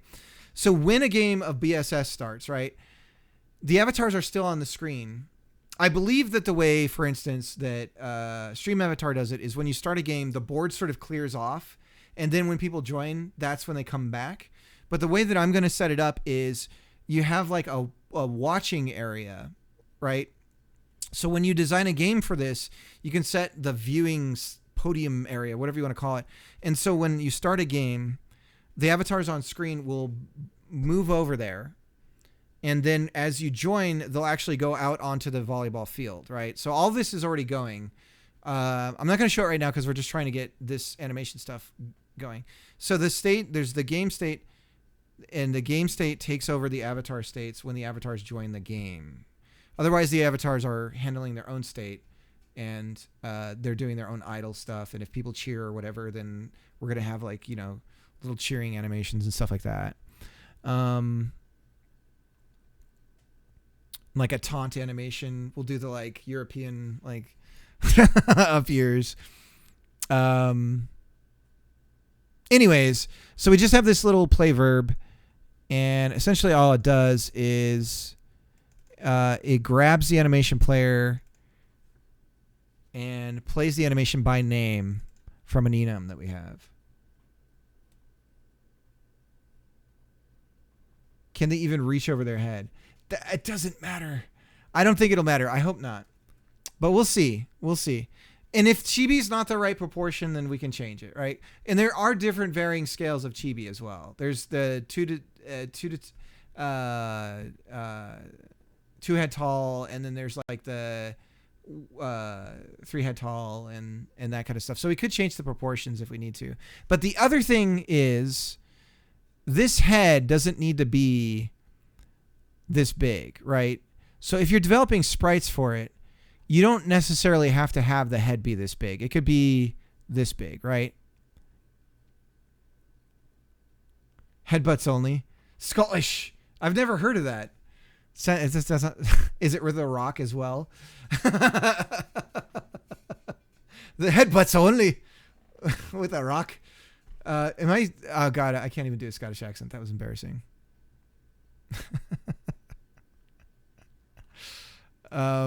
But yeah, it's possible to do a head that's smaller. And, you know, like if we go over to the sprite itself, all that really matters, the hinge is right here for the head. So you could do a head that's like, it's going to translate. So you could do, how do we scale? Where's the, oh, we got to pick it. Do we have to pick it? Oh, we're not in, we're inside here. Here we go. So you could do something like, oops, you know, something like this. It don't matter. It would still work. The sprite, it's just going to draw the sprite. So long as you have the hinge point matching, you could have your sprite be whatever for that. Same with the arms. The important thing, and I don't have them labeled on here, is going to be where the hinges are, where the joints are. So there'll be one here. And then if you were to go to this part of the skeleton, and like if we got rid of those and you were drawing just the 2 joints, the upper and lower arm, You could make them look literally like bones. They're super skinny, or you could make them super buff. These are looking really buff, in my opinion. They would be a little bit leaner than this if somebody was doing like a true chibi style. Proportionally, though, yeah, the arms are a bit like they don't reach down to their equal to or below their waistline like you would as a normal person. So the arms are a little short. I'm not using is it Bezier? Is that how you say it? Should I? And this is a real problem in the Godot system is once you set an animation up, it doesn't look like you can go back and change it. Although maybe I'm wrong. Actually, yeah, I think you can. So we're all over the place right now. Yeah, right here. So we could change it, right? Maybe. Walk. How do we do it? Do we highlight everything? It could be. See, it's right here. Toggle between the... Why are we not able to toggle? Because, yeah, we could fine-tune it with that.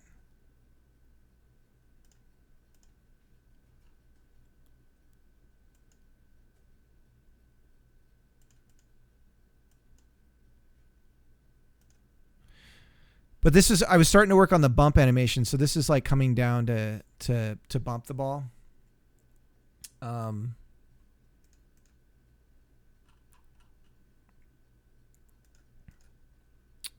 This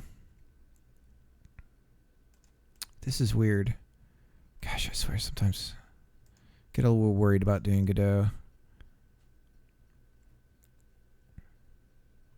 So let's do when we...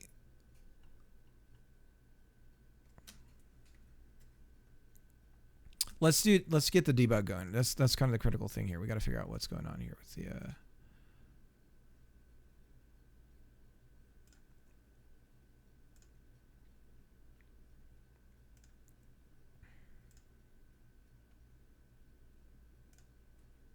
Okay.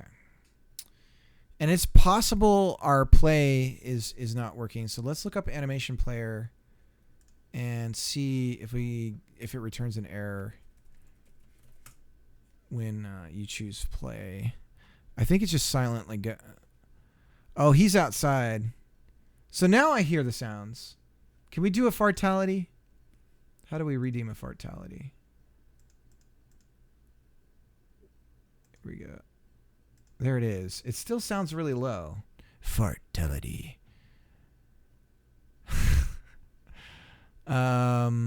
Play. There's no return on play.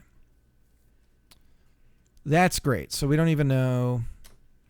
All right. Well, animation player is coming from animation player. So we could at least see if, okay, let's just set the debug. Yeah, we got that. Okay, let's run it. The good news is the server that handles the OAuth stuff is still running. It's been running for about a month and a half now. So I can program things that last. All right, Els, have a good one. There's Pooh. So Pooh is in here. And, okay, we're freezed on Pooh. And let's look at the stack for Pooh. Ah, crap. Messed it up. Now I will be... That's a good way to find out what's going on. Right. And what we're going to do is... Let's look at the animation player. Make sure it's referencing something that exists. Where is it? Okay, so it does exist. Current animation is idle. Can we get a list of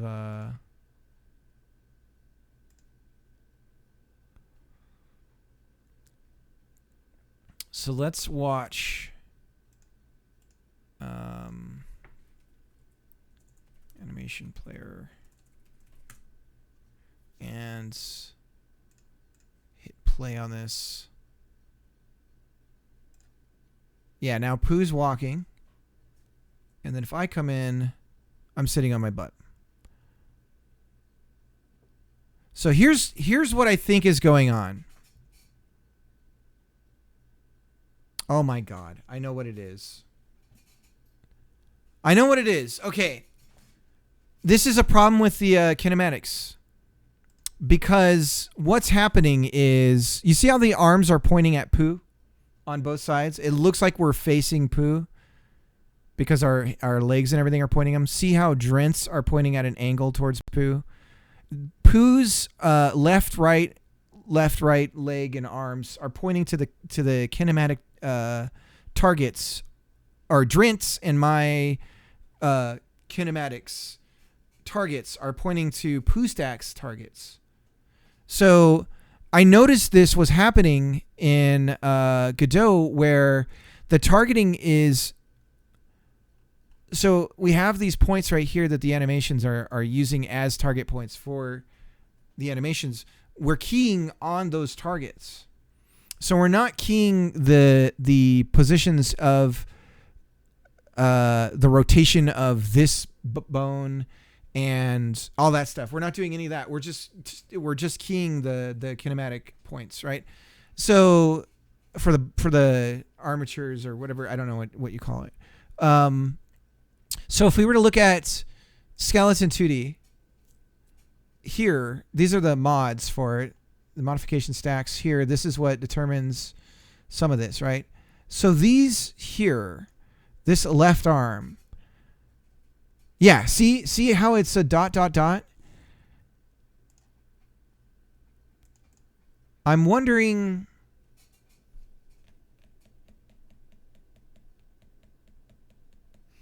for now, I'm wondering if I have to tell it which one to use. Okay, so let's just double check. Here's the way we can check. If we local to scene, is that a thing? Local to scene. Drent, my lord. All right. That was probably it. All right, let's get in. There's me. I'm doing bump now for some reason. There's Drent. Drent's doing bump for some reason. Now there's a walk. Now I'm not doing walk. Why?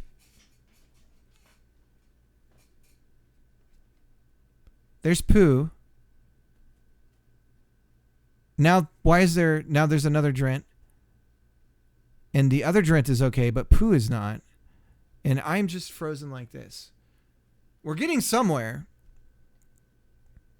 And now this Drent is not animating. I'm just bowing. You're like the Cat Island in Japan. Where they bow. Or the deer. I think the local scene at least fixed the target thing. Right. It's weird. Now they're all not firing animations. Huh. What about...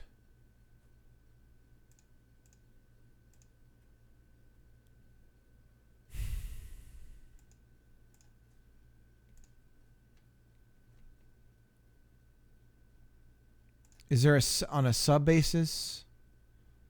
Editor, draw gizmo. Resource, local to scene. It's on all of them. So let's do it for all of them.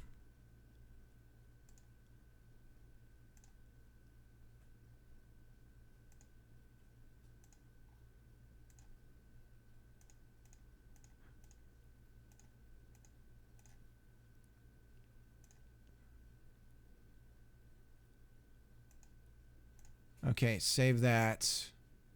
Roll it again. Rockin', rockin' and rollin'. Down to the beach I'm strolling.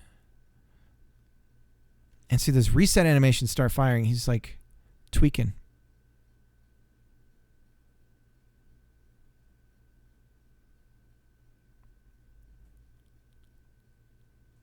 Who's repeating the bump animation? I'm bumping. We did it. Okay. And for some reason, the debugger's got quite a messy, lots of poops from the debugger. 30 errors.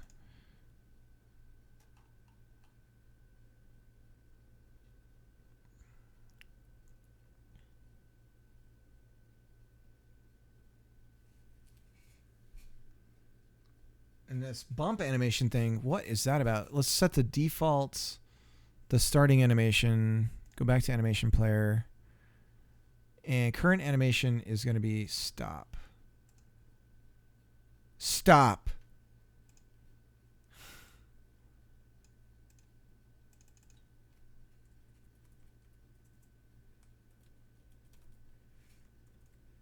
Now I've got that stuck in my head.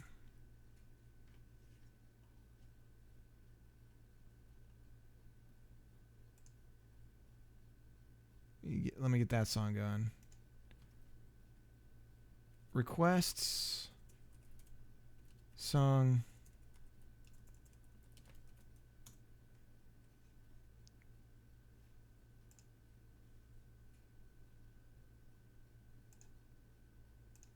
Did I get it wrong again? Is it songs requests? Dude, everything I try to get this thing to play, it just doesn't like me. I'm the streamer, damn it! This is my house!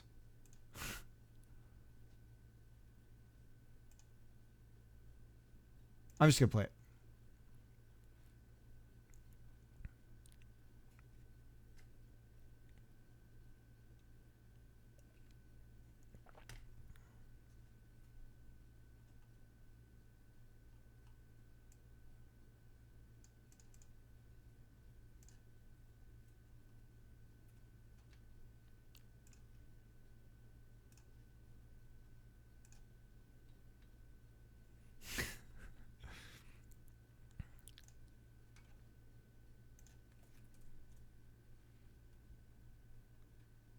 There we go. Look at that.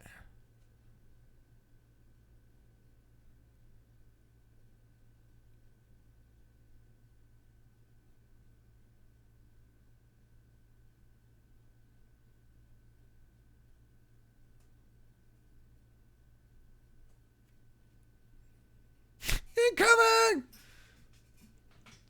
So if we move this off to the other screen, should I run the test mode and see how many we can spawn of these bad boys and see how much load this makes? Let's look at the debugger. Excuse me. The other thing about this is we can have the animations process on physics steps, which is another thing that could potentially reduce the load.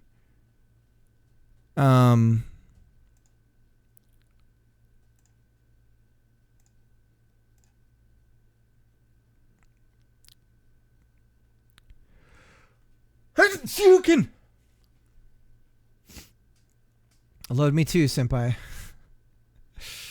All right, let me see if I can find the load test. I have the code for it. I don't remember how I was even doing it. Oh,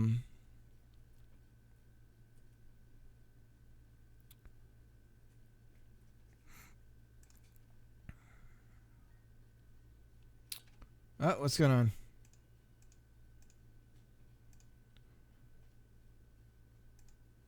Oh, thanks for the follow, Drent.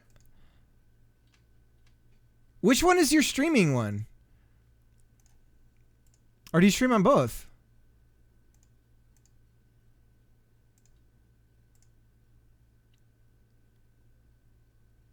Let's see if I can find... I'm getting tripped out by Drent's, multiple Drents. Wait, do you do music, Drent? Playing and art on the other. Ah, you know, I should probably set up my own play channel. Am I following this one? I am following this one. Okay. Let me give you a shout out to the games one. Thanks so much for the help, guys. I always appreciate it. All the critical feedback and everything. Sometimes it's a hard pill to swallow, but I definitely appreciate it. The Godot community in particular is super chill.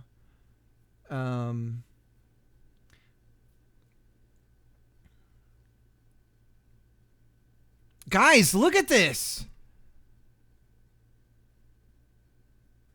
All right, so the idol needs more to read. I'm feeling good.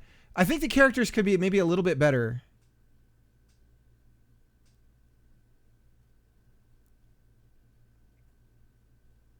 The feedback is that doing the models like this is good. And the cool thing is we can scale this. Like, it's cool. Your work sucked? What does that mean?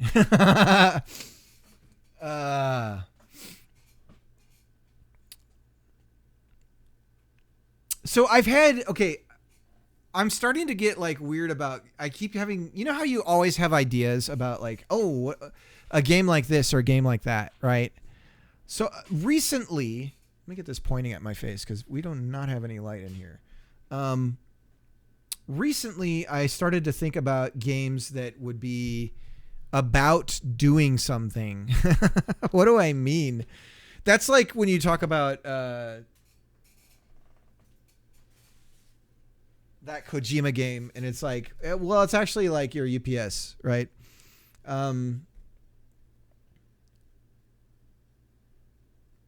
Like you suckn't. Like you don't suck. I gotcha. I want to control violence with my words. I can't praise you too much. What I was going to say is, so I have two weird little mini game ideas. One is it's just landing in Top Gun. Cause I just found, I have a copy of Top Gun over here. Like one of the PC games. So all it is a game where you're just landing. And that the actual game is in how frustrated you get about it. And like the point system or like the reward system for it is like to get more and more ridiculously upset. This is where my head's going because I'm just like losing my mind. Yeah, let me give you the template, Pooh. What format should I send it to you in?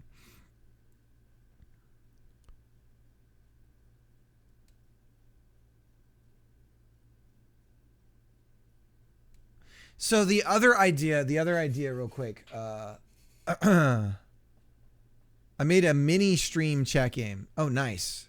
What's yours? What's the deal with yours? So there's the display name. Shout, let it all out. Where is shout coming from? It's way over here. We need to move this bad boy. Why is it all the way over there? I don't know.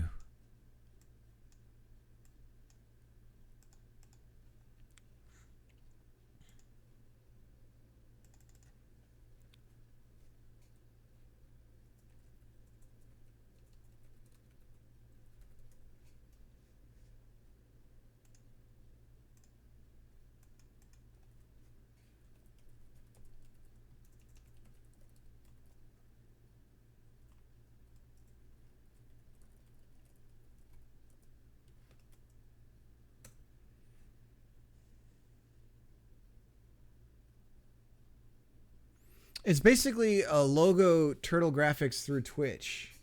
Oh my gosh.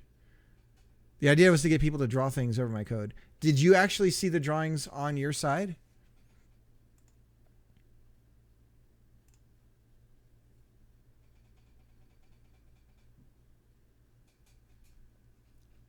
Oh, that's pretty cool. All right, let's do the load test.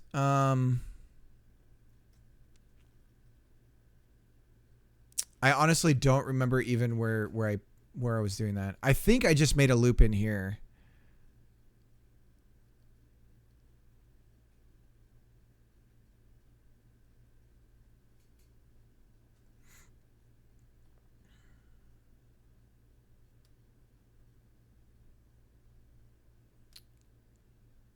It's a Godot game that runs as an overlay on OBS. Gotcha. That's a fun idea, though.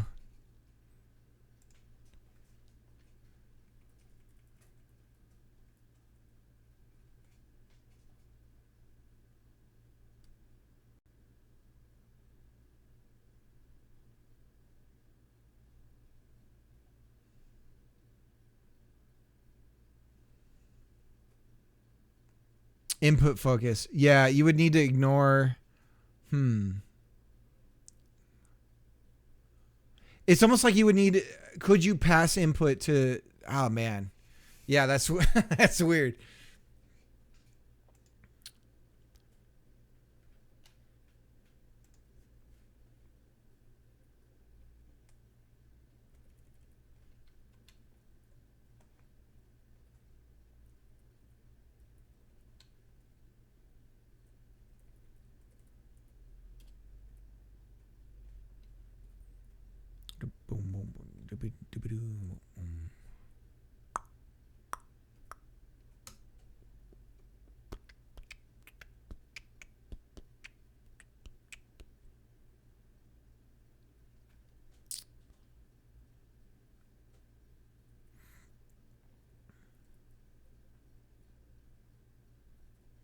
So we're just gonna loop and add an avatar.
I can't remember if I just sent a message to, because we're not using Cinder, right? So if we do this, it's fine. Yeah, we're not using it. So we just need to send a chat message. So if we spoof a chat message, that's what I was doing. We were spoofing. So yeah, just spoofer, new spoof. Spoofer, no spoofing. So spoofer, new spoof, and then we spoof. That's what we did. All right, we got it. We got it. We're gonna do a loop, and we're just gonna count. Oh, it's just infinite while statement. So we'll go. Whoops. While. True. And we'll spoof this, but we're gonna say this will be a number that goes up. So we're gonna say int count 0 equals 0. And then, oops, oopsie. He's having a stroke. It's been too long. It's been a while. It's been a while. Speaking of it, man, I got the 90s in the brain, huh? You can do plus assignments, right? In C#. I don't remember. And then if this is an integer, we can say count and then say string, toString. And that's like that. Can I convert from method group to string? You can now, buddy.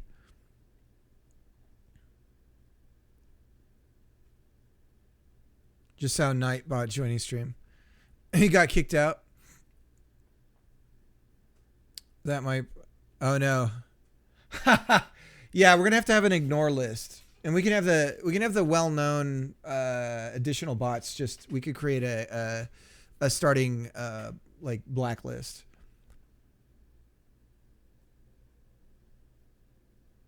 Only the hippiest tween idol music allowed. Let's get a J-pop playlist going. Let's do it. Or K-pop. K-pop's the thing. I actually started listening to some really old Japanese rock and roll. I had mentioned I was talking about the interesting problems that the language presents for singing in rock and roll. But yeah, there's a band that modeled themselves after the band in the 70s, and it's all just Japanese music, and it's really good. I have no idea what they're saying, but I can get down with it. I get it. It's about sitting on a porch drinking beer.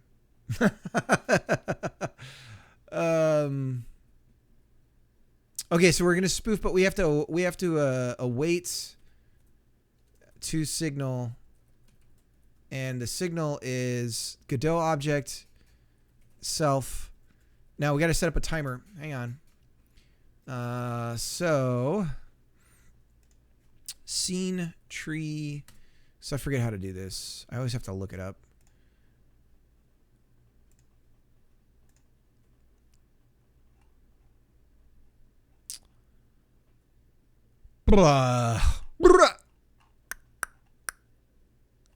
Timer.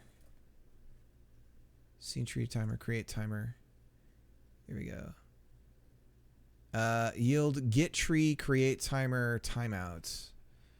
So to signal get tree timer create timer 1 second, and then we're waiting on the timeout signal, and then we continue on. Okay, so if we set the game into test mode, we should in theory get a bunch of guys spawning. I don't know what's going to happen if you guys start talking too. Let's see what goes on here.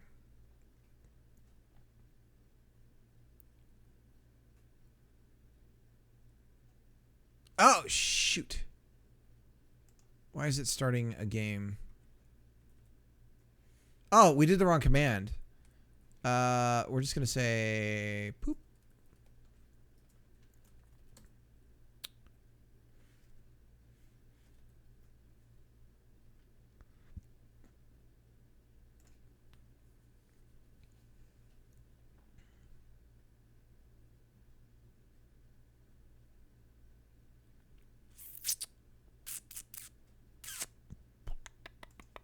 What is our problem?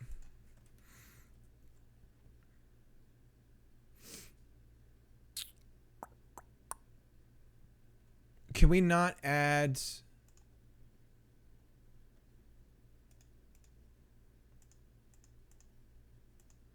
So when we're in test mode, I forgot. I set it up so that when we're in test mode, the chats, it's not listening to the chats of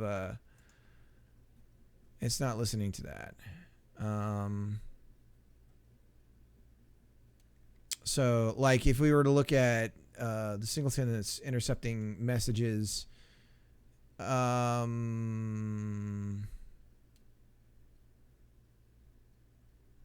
don't even connect the event. So that's elsewhere. I know we still do. Where am I handling that at? I can't remember.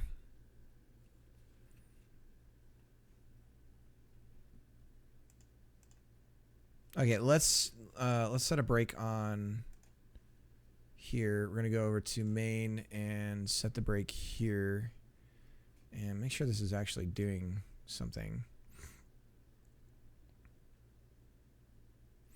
Oh shit! This still isn't gonna create the avatar though.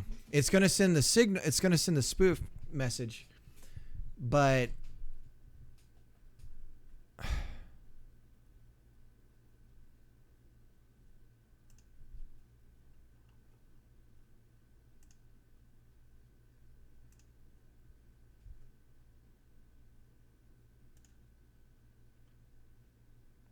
Nice. Good luck on the course.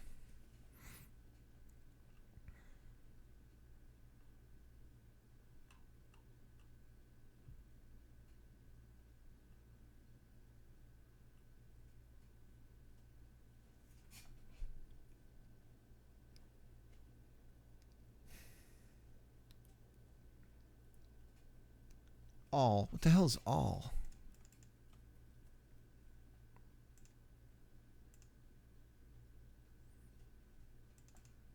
Oh, we're adding to the avatar list.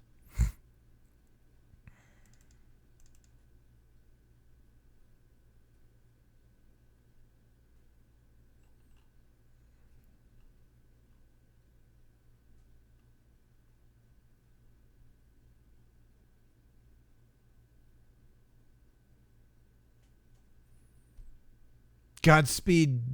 Let's do a shout out to Dev. Devro is a really cool guy, and Dev is working in Unity,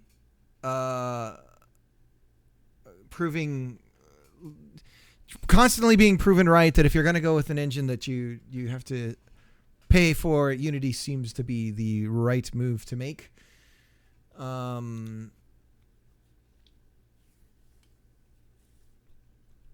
So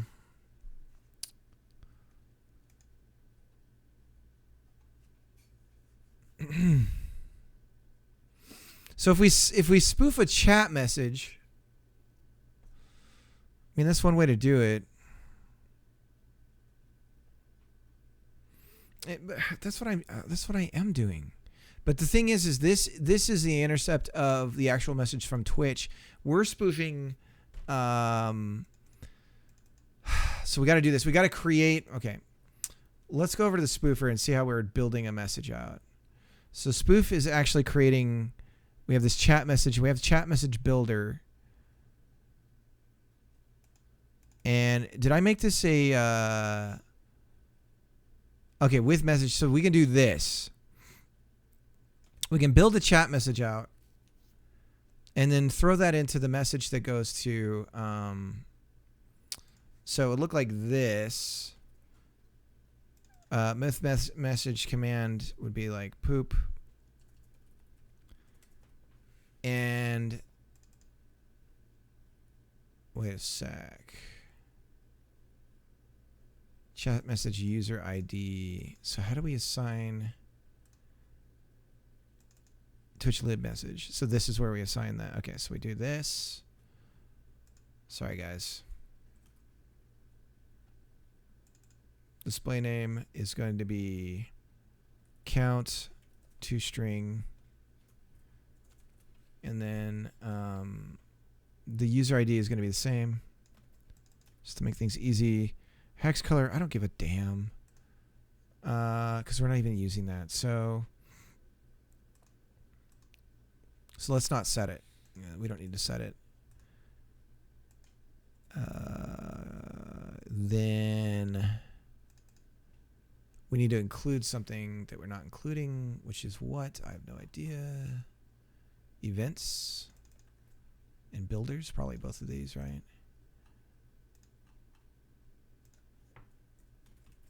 Okay, no, just the one, builders. And we're setting up game. Game is set up, so then we say game.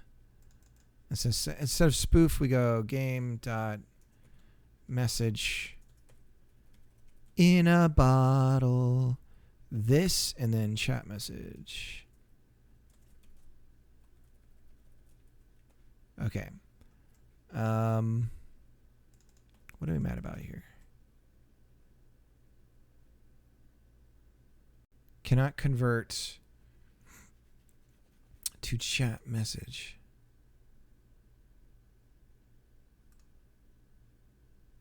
It's literally what I made it out of.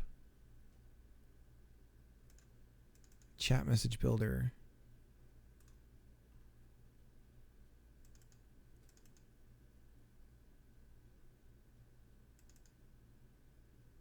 Is it the chat command? Game, chat message, main.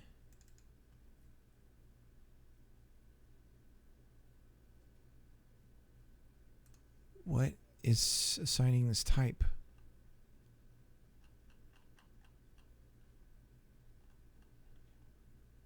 This is weird. Where is this type coming from?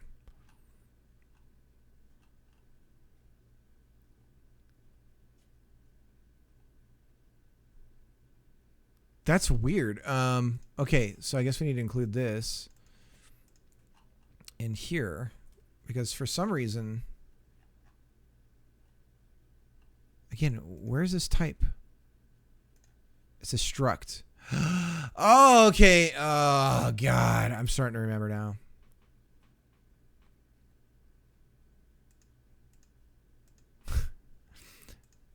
Okay. All right. This is actually getting much easier. Okay. So, and this is it's okay. All right. So this doesn't need to be as hard to do here. So we just say new chat message because this has an user ID, display name, text color, and color is required, of course. Great. So we're gonna go and say count. Oh no, I'm in spoof right now. My bad. So, var chat message, new chat message, and then we're going to say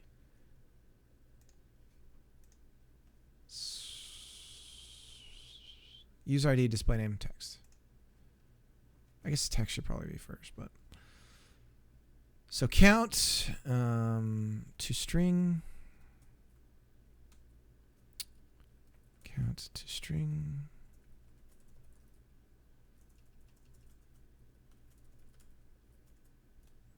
Message is poop. Color is a hex code, right? So that needs to be a string. Is it really that important? Probably not. So we're just going to steal this here and throw that in here.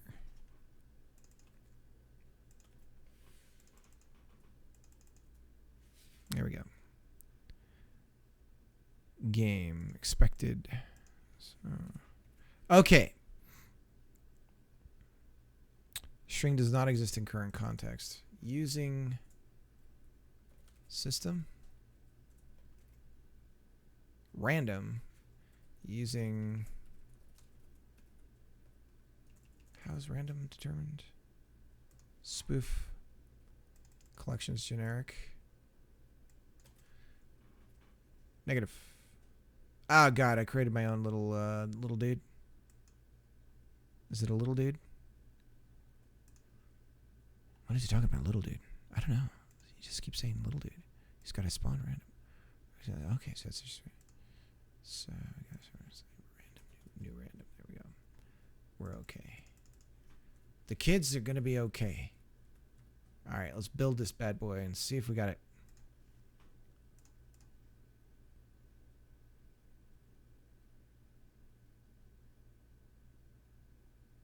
Okay. Here we go. Time to load test this bad boy. Let's bring up the debugger.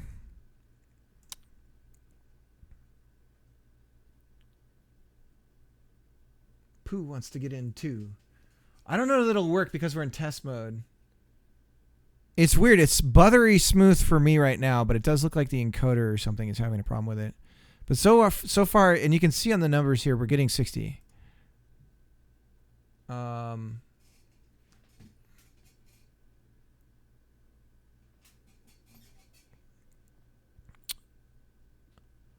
The memory, this is interesting. Our memory, this is way less growth than what I remember. Let's speed this up. This is going to take too long. Let's go back over here, and the create timer will do Let's do 1/4 of a second.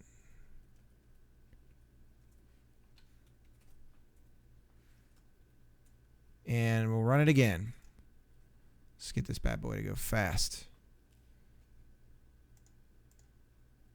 Now, see, the thing is we are seeing a ton of errors in the debugger for this joint bone stuff. I do not like that one bit. I like a little clean window there. So that I'm not liking. But memory-wise, this is looking good. We're only hitting...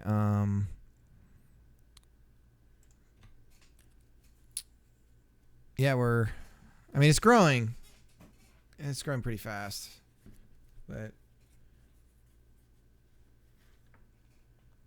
And I mean, the other thing too is, so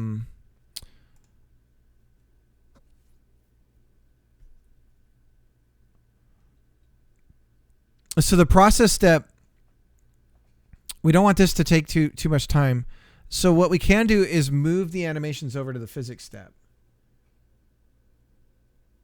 So, and I don't think there would be that big of a deal. We would lose...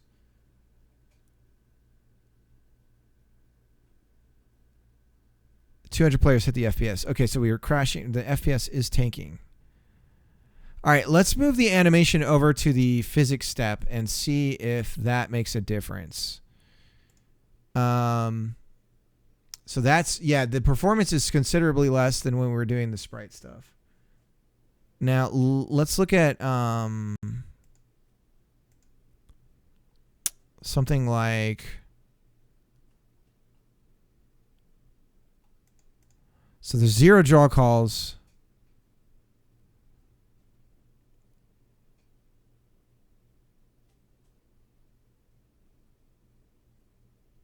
Let's move the animations over to physics. Is this on a bone basis or is this on the skeleton?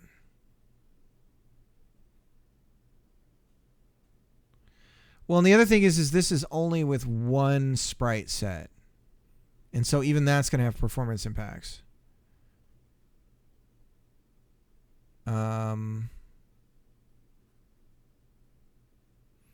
Execution mode. So let's change it to physics process. So the animation execution shouldn't be happening nearly as much. But I think it'll lower the smoothness of the animations.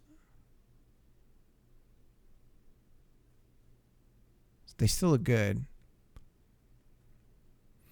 Another possibility too, Pooh, is that because we're spawning so fast,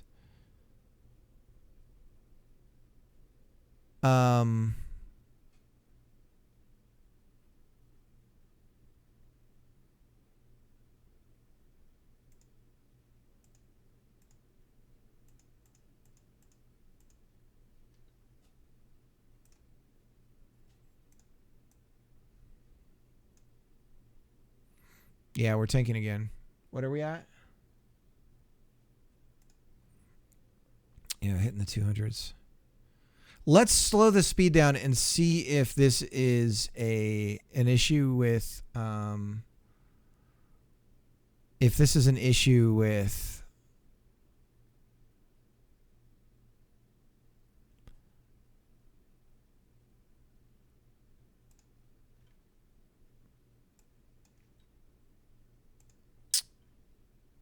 memory garbage collection. If we slow it down, then maybe we'll see a different result because of that. So we'll go to 1 and just watch it grow. So in 2 minutes we'll know.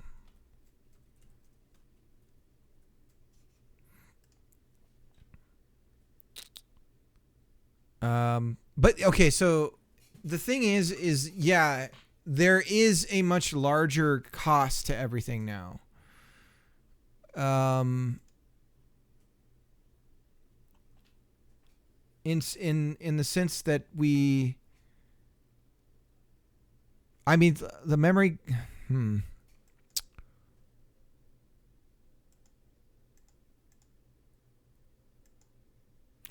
Well, let's find out.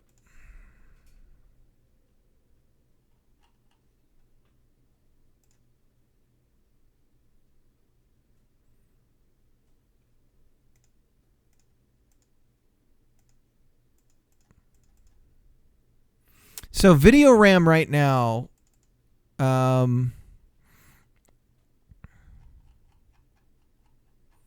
we've got all these different texture sizes.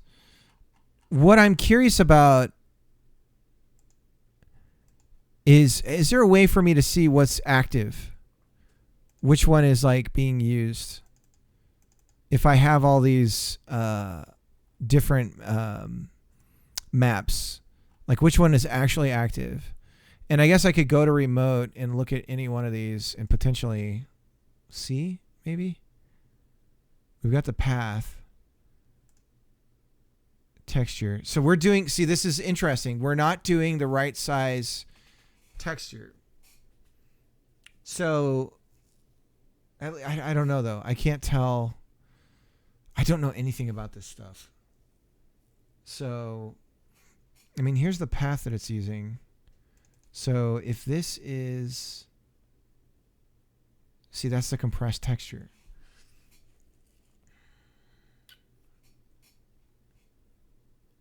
Top level, material, texture filter, Y sort, process mode.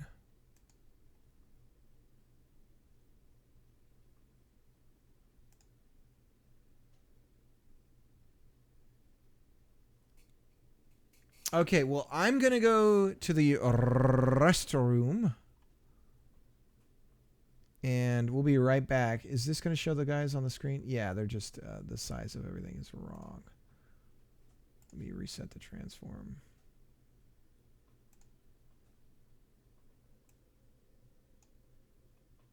So we'll leave those guys up on the screen, and I shall be back.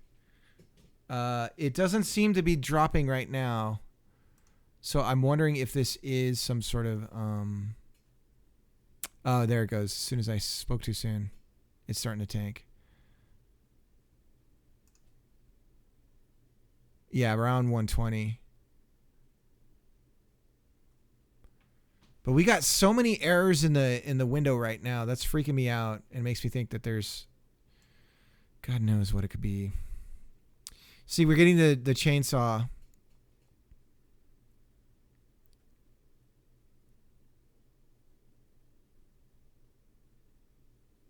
And I've got a pretty beefy machine too. So there's the physics process, and then there's our process. And that's growing. So this is interesting. The minute our static memory grew, that's when we started seeing the FPS drop.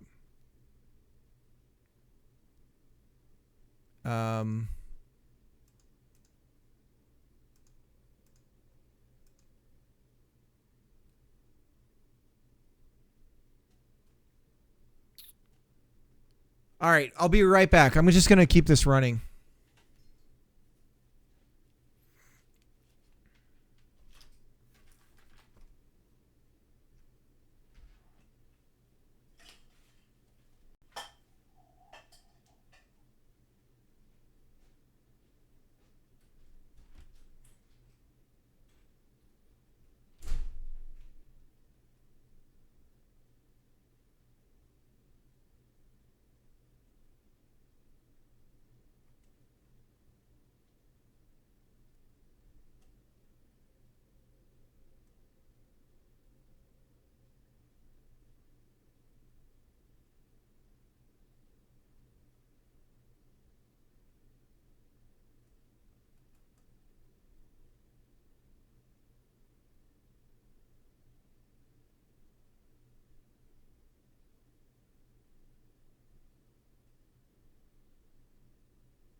All right.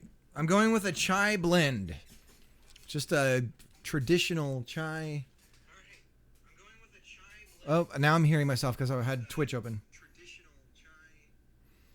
Let me go ahead and stop the game. We're at a massive, like, 5 FPS. Process steps taking 100 milliseconds now. Physics 23. Static memory's at 220 megabytes. And our object count is in the 50,000s. Nodes in the 35. And how many are we spawning at a moment right now? 800 and...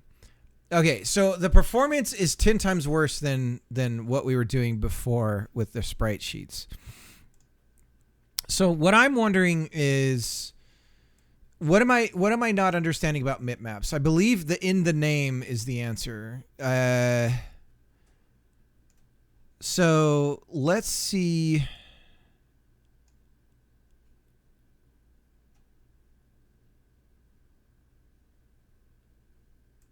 I reenacted Sorcerer's Apprentice.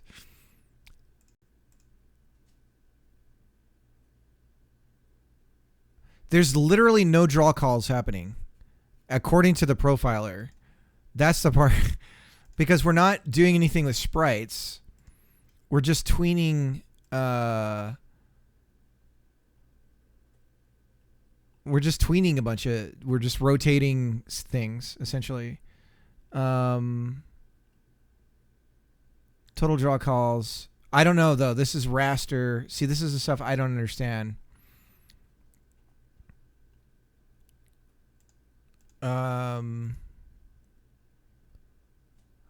Let's see.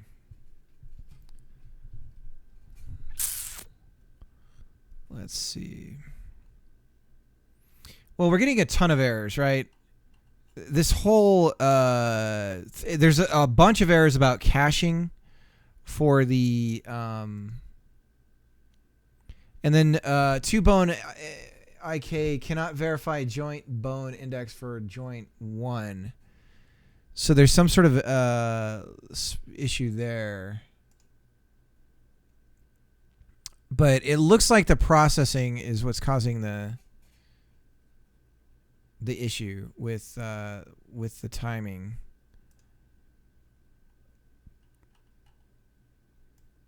But since the canvas isn't updating, it's the canvas that's updating, but the sprite isn't changing, so there's no draw call. I don't believe, but I don't know if I understand that on technically, if I'm saying that right, essentially.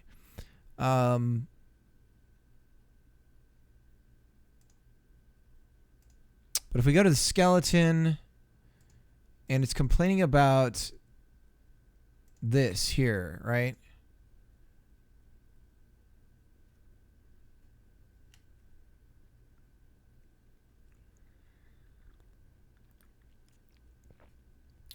Their constant variable, right?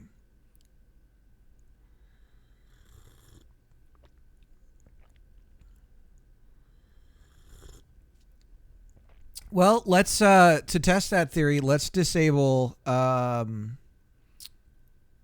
local to scene on all of it, right? So we'll go through all of them real quick and disable that.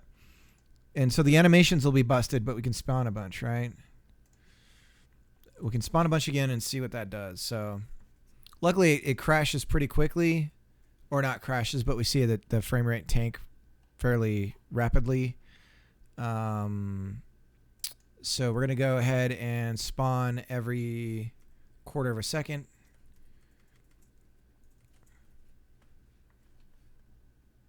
Yeah, that's not many. That's too few.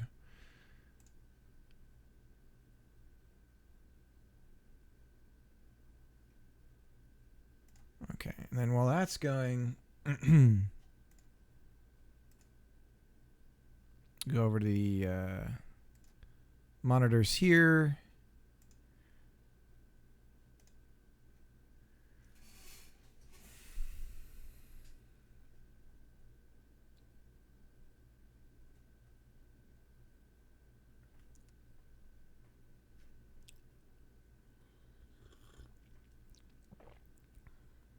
But it's when our max it's when the memory starts to creep.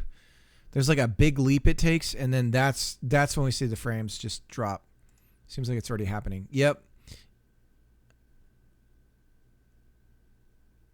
So that didn't affect anything. It's pretty much the same.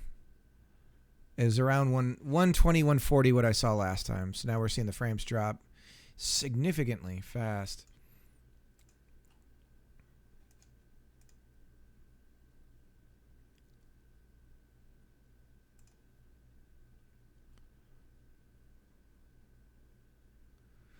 So, I mean, the very fact that we're profiling using this is going to be doing something to performance, but okay. Well, that's good to know.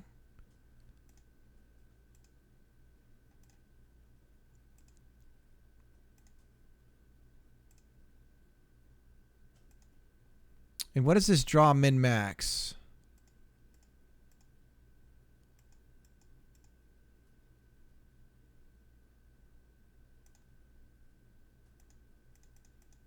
Oh, that's if we have, okay, that's it on the bones. If we have a cap on rotations and stuff like that.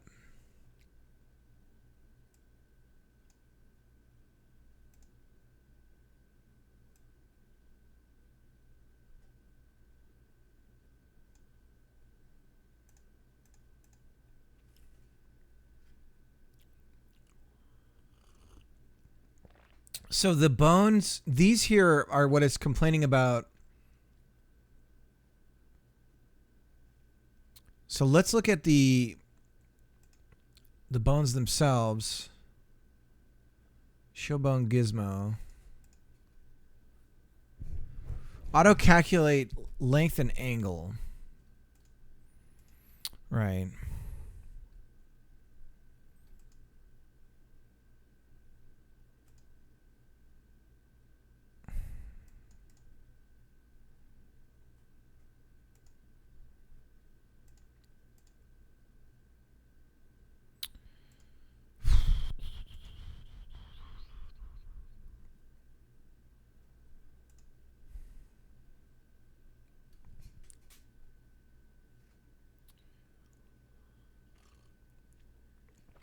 We're going to cut the texture size in half. Re-import and see what that does.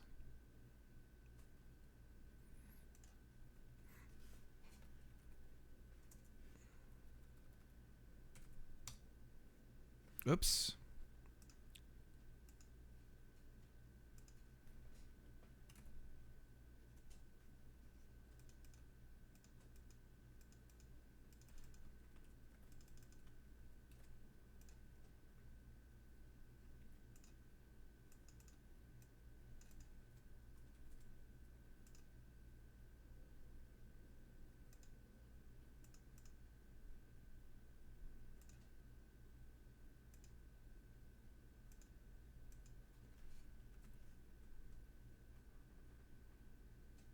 Not canvas. We want to resize.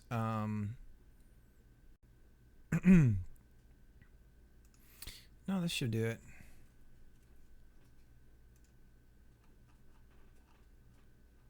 What happened?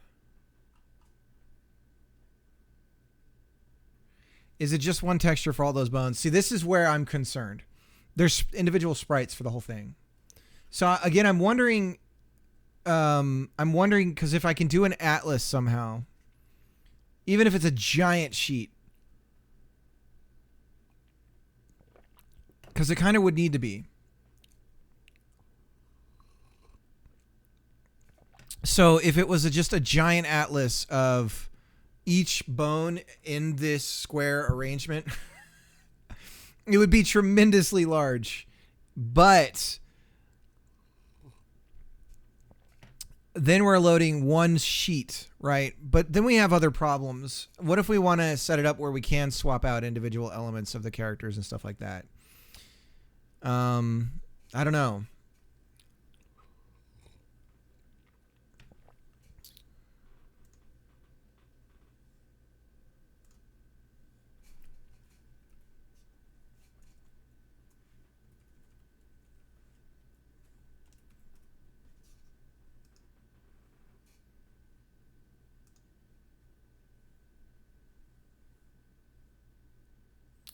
So right now we're 124 pixels for this stuff.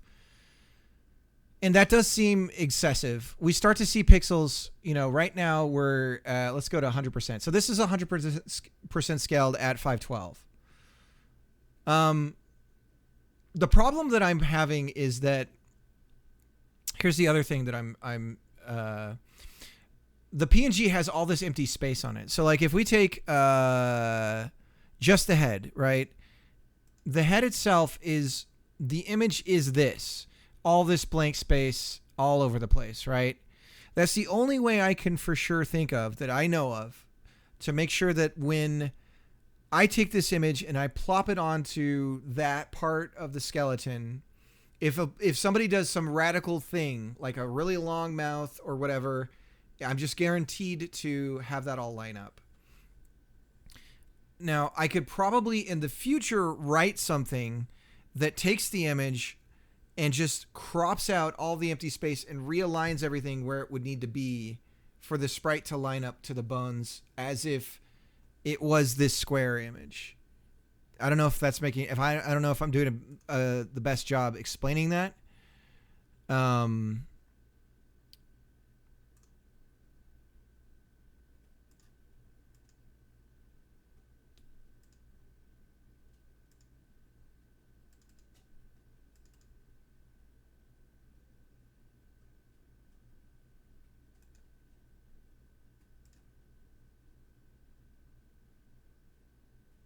Semi-transparency.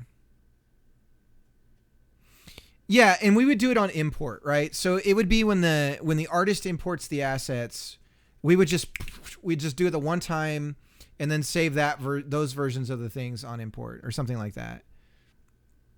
And then that way we don't have to we only process it just once. Alpha Scissor can increase performance, but you sacrifice. Let me look that up. How's it going, Mariana?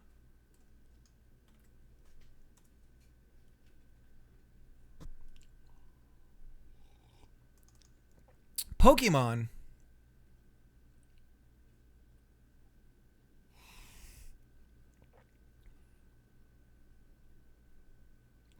Oh, dude, I love Dragon Quest Builders too.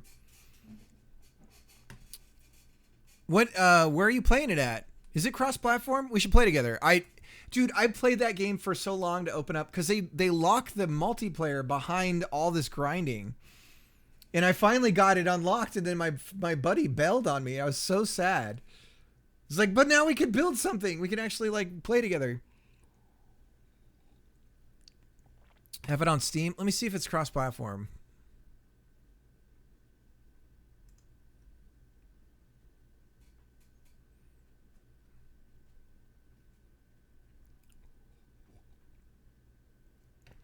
Oh, damn, Pooh. I need to do that too. All right. I gotta have some sort of play session thing.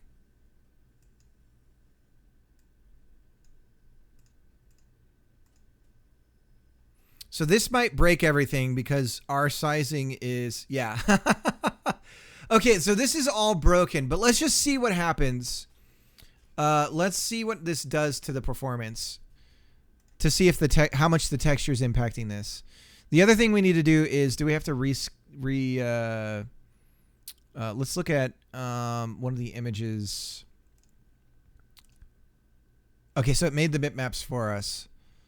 Memory footprint's way smaller. It cut it off by it's now it's basically 4/5 reduced. So that made a tremendous drop in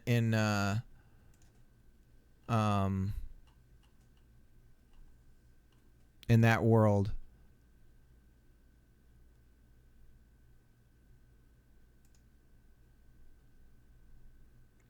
Oh my God, Mariano, I'm so sorry.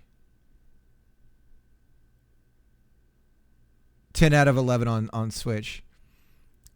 Those builder games are so fun. Okay, so yeah, everything's broken because the scale of the sprites and the skeleton are all off, which kind of freaks me out about how the strictly how deterministic this is in terms of I need to pick a size. It kind of freaks me out. The floating legs look pretty cool. They kind of read better. It's got that Raymond thing going on. Let's okay, so we're dropping right now. Where are we at? The same. Okay, so we know it's not the textures. It's not the textures that's doing it. And we know that it's not the local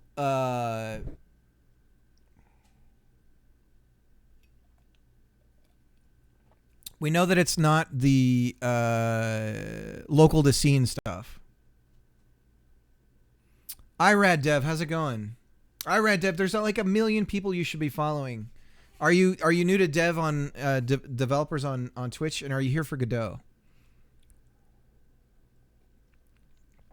I could point you to like 100,000 people. One of them's in the chat right now.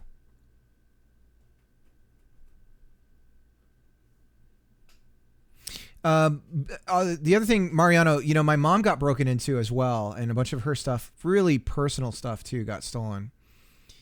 And we went to pawn shops and stuff and tried to find anything, and we never found anything. And it's such a violation because you just like, what if I was home? You know, all that stuff starts to pass through your mind. And the really crappy thing about the break-in at my mom's house was it was like very like in and out, and they picked a lock or something because there was no broken windows or anything. And my mom's really fastidious about like locking up and whatnot. But yeah, rad. Let's see. Sean right here. Shout out to Sean. Sean's doing work in Godot and is doing a Zelda-like game. I'm going to get another shout out ready here in a second for Mariano. You see Mariano in the chat. And I always plug everybody. I'm a big cheerleader. So what I'm working on, to explain, Rad, is I'm making a chat thing. It's like a chat game thing. I don't know if you're familiar with I don't know if you're familiar with stream avatars, but so this is going to be something where there's going to be little avatars moving around on the screen. You can start to play games, and eventually we're going to hopefully set it up so that you'll be able to write your own games using this system, and you'll be able to provide your own sprites and stuff that'll be used for the game that you create, and you'll write it in Lua, and this thing will just load it up and make it available. And it's going to be on Steam. It's going to be if you hang around, there's a Discord you can join as well, !Discord. But I'll start throwing out free keys as soon as I get early access going on Steam. And initially, it's just going to be the little avatars walking around. But we've got a volleyball game like kind of ready to go for it. And so right now what we're working on is creating an animation system for the sprites so that they can...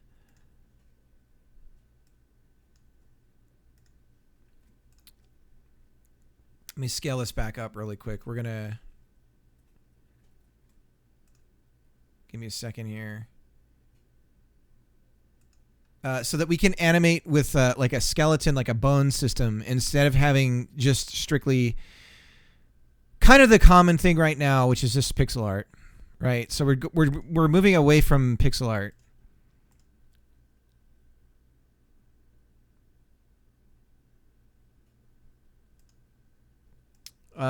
Yeah, so if you followed everybody in chat, Drinsoft streams as well, then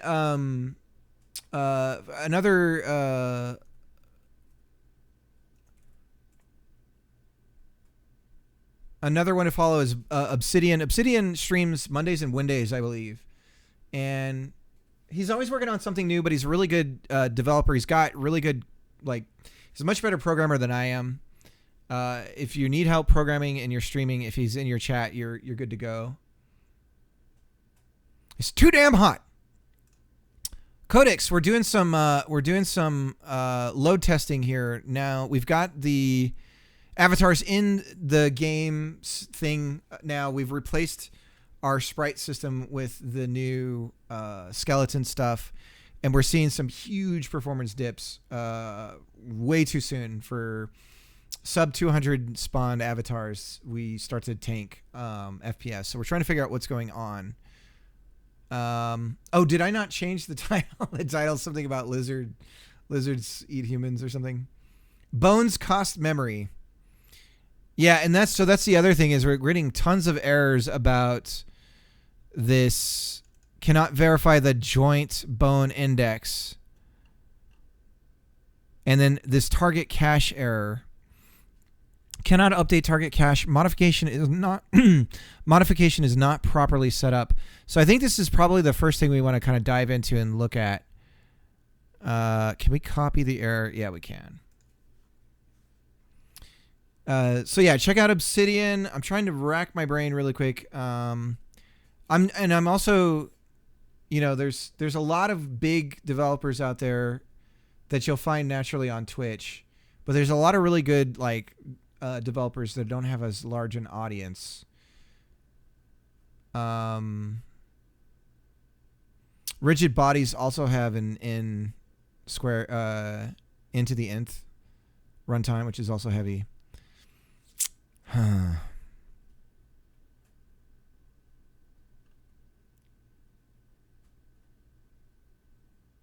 It's weird though, because it's like pretty. It's like. Okay, let's look at this caching thing. Let's see if we can get this caching thing going. Right now, I'm like mentally racking my brain too of other people to suggest to. I mean, I have a bunch of other developers that are not strictly Godot related that I would recommend. Cannot update. So this is the meat of it. So let's put this in quotes. But are you using any physics at all? No, but we are experimenting with having the skeletons use the physics step, and that doesn't make a difference either.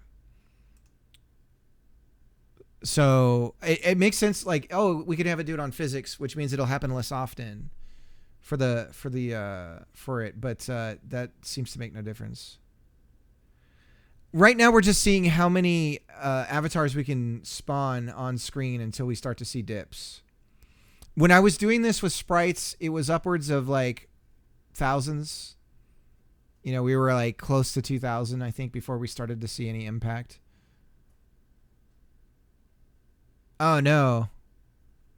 Dude, what happened to just like, where are all the good downloading tools? You remember? Like you could download from the same HTTPs, like it would do multiple HTTPs to download something and it would like accelerate the downloads.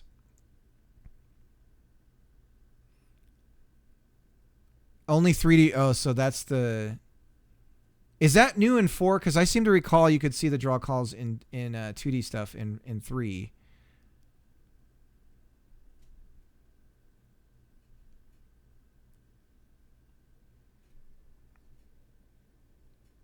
Not torrents. There used to be tools that you could give it a URL and then it would like allow you to resume downloads. Mud, how's it going? And you could like double up your HTTP requests for the downloads. So you could like accelerate your downloads. It's like downloader tools. It would like accelerate your downloads by, oh my God, I've gotten Mud. Wait a minute. What time is it? Mud rated me. I know I'm always rating Mud. How's it going, everybody? Hang on, let me get my shirt off for you guys so we can really get this going. What's up, everybody? Mud's another one to follow there, Rad. Lightning storm coming through, so I jumped off early. J Downloader. Yeah. I got a dip. Have a good one. All right, Sean. See ya. Poo is just throwing out the. All right. Anyways, so what we're doing right now is we've got our little avatars. We're making a little chat game thing, right? We're trying to differentiate ourselves from stream avatars. I'm sure you guys have seen the little sprites running around on people's screens at the bottom of the screen when they're streaming. And so we're trying to do something to make it pop. So what we're working on right now is a skeleton like animation system stuff, so that we have something that these elements here of the skeleton will be replaced with whatever sprite work you want to do. We're doing a chibi style proportions, so 2 head tall. Although granted, you could change the size of the head and change the appearance of scale. So yeah, we're there's a volleyball game that we've already got coded that we'll be able to put these animations and stuff into. But right now we're doing some load testing and we're running into performance issues pretty early on. We can spawn about 150 of these characters until things start to tank, and I could show you that right now. So I just wrote this thing that just basically pops them in, and they, you know, they run their idle animations and stuff like that and are just sort of walking around. But when we get to about 140, everything tanks. So if we look at the debugger right now, first of all, we're just spitting out errors up the wazoo. Something about the kinematic stuff. But then we got we got the monitor going. Let me get this scaled right. So when we get to about 140, hey guys, yeah, it's because of the default animation. So now it's starting to tank right here. So yeah, about 140, the frames drop. We also, I mean, we're constantly growing memory. It does tank performance, yeah. I haven't tried it with a build. 120 is the start of dropping. What's the code that's spawning them into test? Real simple. Let me show you. So essentially, we're just so we have a global flag in Godot for the editor. So you can add your own flags in your projects. So we have just a testing flag. So if this flag is enabled, we then run this code here. And essentially, we just wait a quarter of a second. And then we create a chat message. And we send that message out. And that's responsible for spawning the avatar. So one thing we could do, and this is what runs next after that, right here. So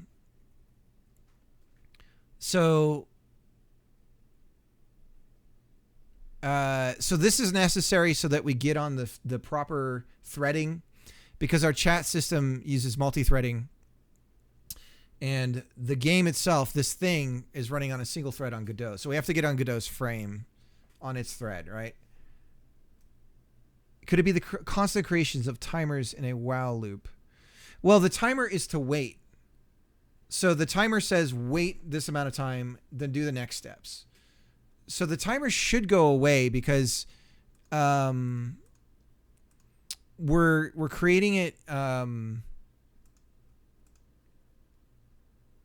We're just creating a timer. The timer self-destructs when timeout occurs. So we're waiting for the timeout signal, and then we continue on.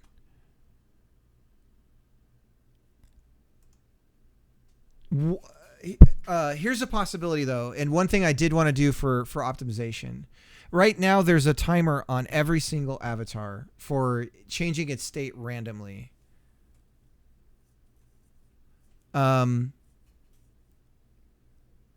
you try the in-editor profiler? What do you mean? What do you mean, Mariano?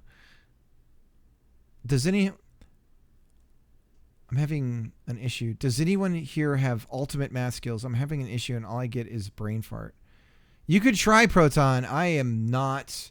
I know the 4 operations of math: addition, subtraction, multiplication, and division, and then hell. And I could do algebra because I know how to program. Look at the debug tab. So yeah, that's what I'm looking at when I'm running it. There's a profiler tab that profiles GDScript. Well, that's the thing is we're not doing GDScript, but we could try it. Let's see.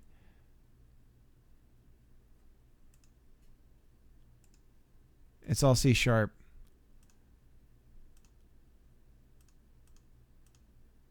I think we're dead.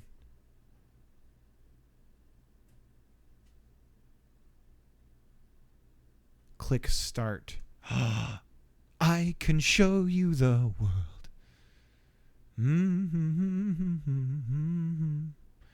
Do do do do do do do.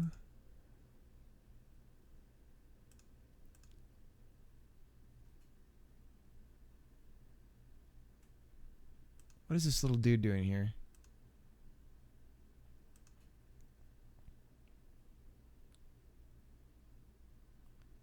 So we're still... Okay, so we dropped physics and the physics 2D. Is that... frame time. So the frame time, this is when it spikes.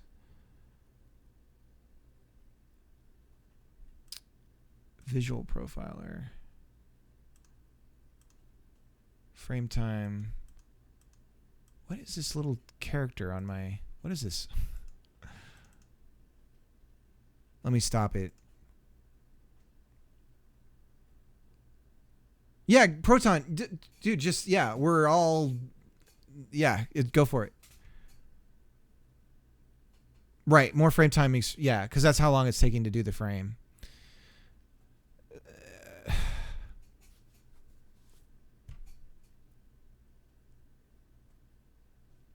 So what I was going to say is one thing that I think might help, and maybe this is it. Dudes, guys, I think maybe this is it.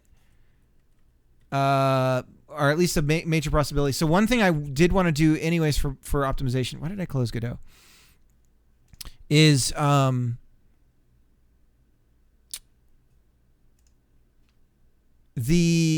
thanks again. Let me do a shout out to Els. I always forget to do this when people do raid, or not Els.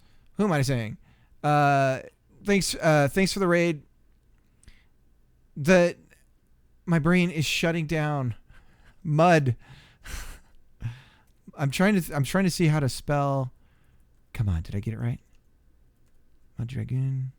Did I get it? Hey, I can spell. Shout out to Mud. Mud's working on a Pico 8 game, and it's really cool. It's an RTS. Thanks for the follow Will Pierce. You flubbed the username. Oh my god, I did. Well, who has that username? We need to send a report. I did. I knew it was Mud. Mudbound Dragon. I just think of you as Mud. Now I have to wait to give a shout out. This guy's going to be like, why did this guy shout me out?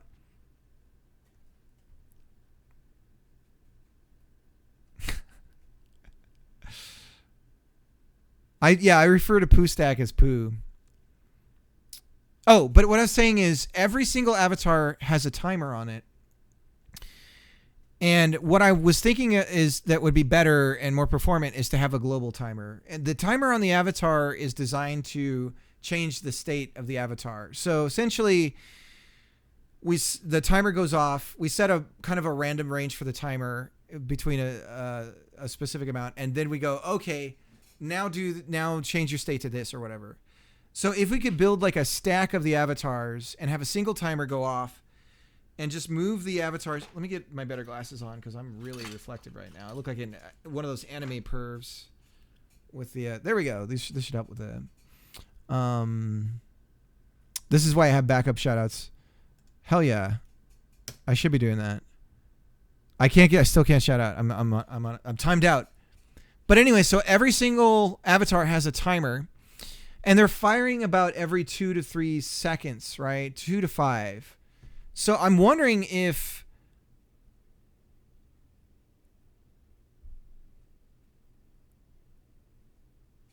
that's part of it. Pooh, if you can do shout outs, it would be the / shout out. That's what tells people that they've been shouted out in Twitch. It also pops up the follow button on mobile if people are watching on mobile. That's why I always use the / shout out.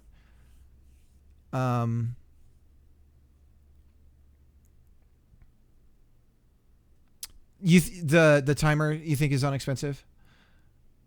I just worry about every single node in a scene adding to the cost of stuff.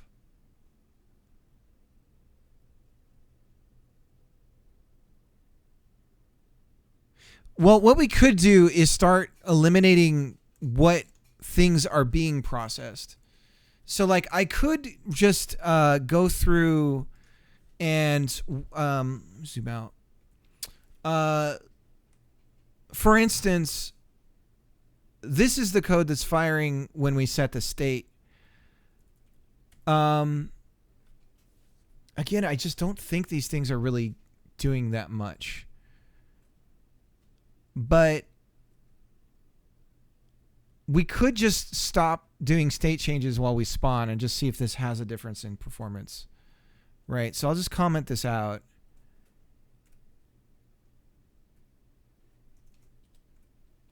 And we'll see what happens. Let's change the base animation to reset and save. Nothing. I try to avoid putting stuff in process if I can. So there's nothing happening in the process step of the avatars.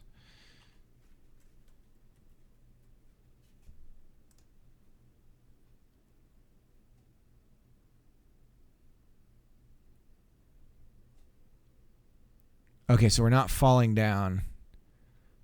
They're all up in the top. But I'm gonna let it go. They're in the top.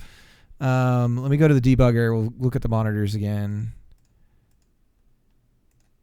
Let me get these up.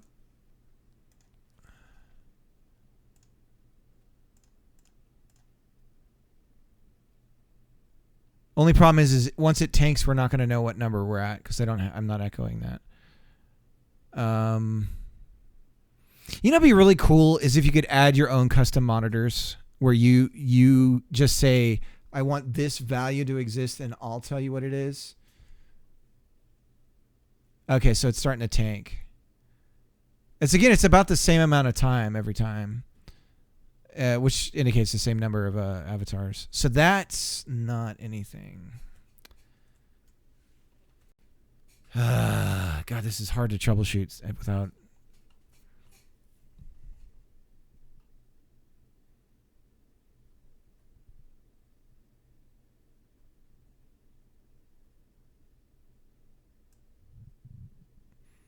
Let me kill this on the create step. Because we're trying to open a file and checking to see if the file exists. And obviously it won't because we're spoofing the actual avatars. Is the amount of animated elements on the screen? I'm not sure. I can't check the draw calls like Mariana had mentioned. We also experimented with texture sizes, and that doesn't seem to be related to the problem. We have the texture size, and it happens exactly the same.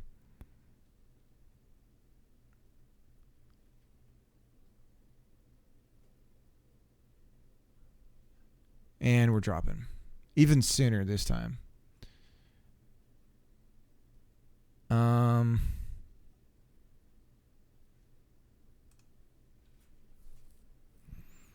Is there some way...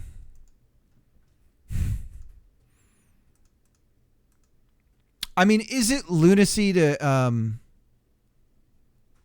Okay, I'm working on a racing game, planning an AI driver. Normal player car does move based on angles. And so the other thing is Proton's in 6502. So he's in hell.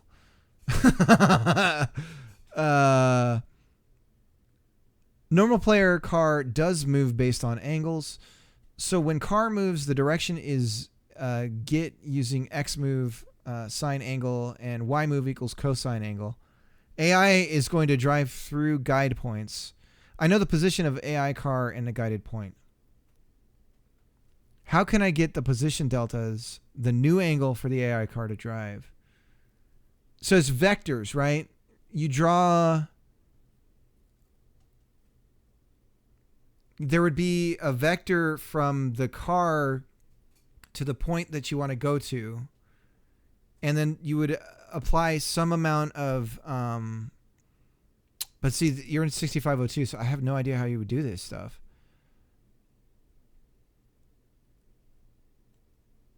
But what I would do is you'd have the points where it needs to be going.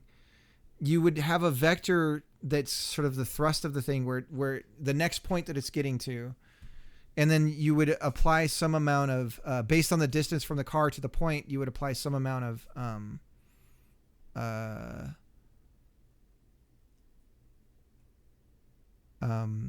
thrust or, but I don't know.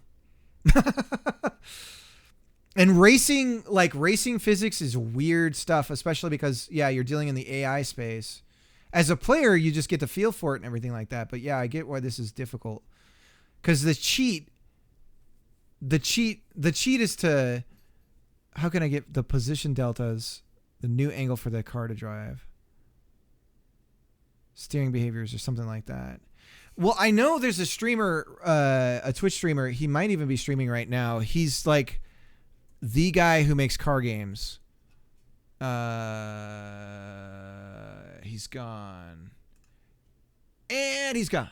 Does this show the most recent? I don't think it does. Where is he?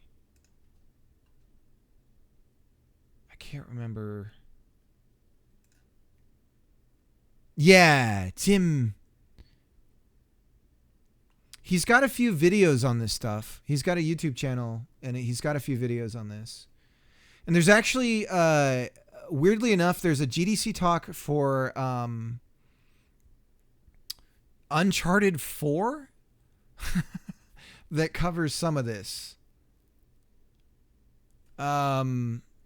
If I recall.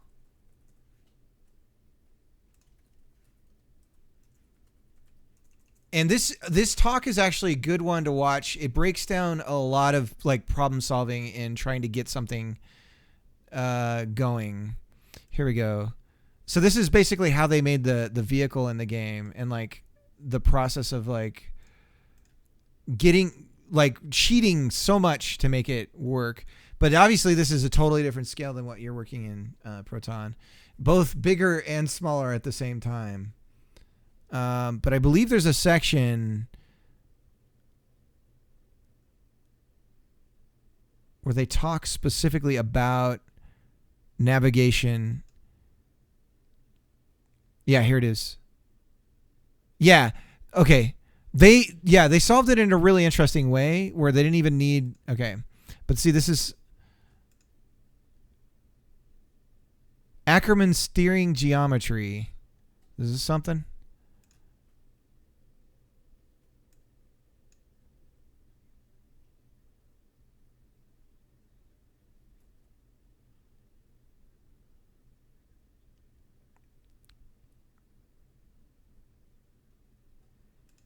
Anyways, I'll throw this in the chat.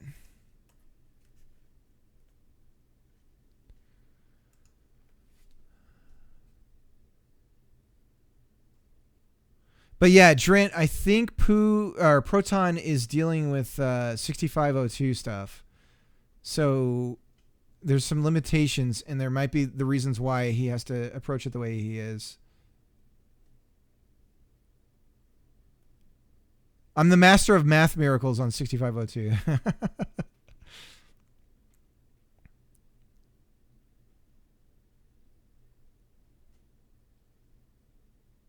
I know, sad face.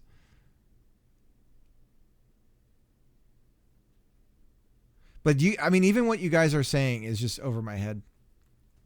It's a weak spot and an embarrassing lack of knowledge on my side. But my comprehension of math is non-existent, frankly. I mean, I got to algebra and that was it. And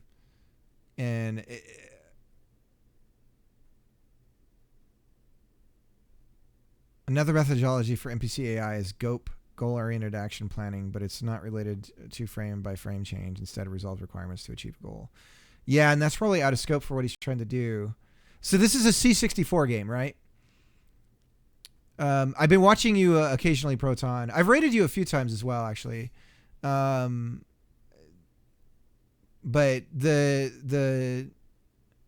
yeah, so your problem isn't navigating, like, what you're trying to solve is how do I set the points? Like, if I give it a track, how do I you're like trying to sort of programmatically set up the navigation points. So if you draw out a track, it can just figure out these are the points that the AI should navigate towards to make its way around the track. Is that?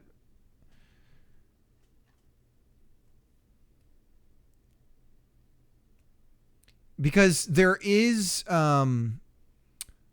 in racing, there's the concept of the apex, right? And essentially the best. Yeah. So in racing, as I understand it, there is the optimum turn at which you can take based on maximum velocity coming in and going out of the turn. And there's some way of calculating that. So steering behaviors is rubber banding. That's for like velocity though, right? For like the thrust of the to have them kind of keep up.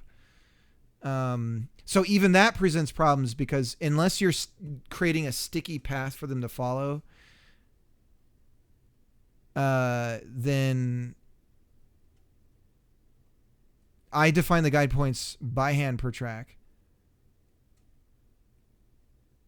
A sub of many forces. Yeah. Oh, God. I remember just trying to create driving physics that felt right. And what a hell that was. So the style of game that Proton's doing is a lot like, it reminds me because my background of those kinds of games that he's doing is like RC Pro-Am, and then later on like Rock and Roll Racing. So it's the fixed angle above. Rock and Roll Racing was more of an isometric view. RC Pro-Am was, I guess, the same.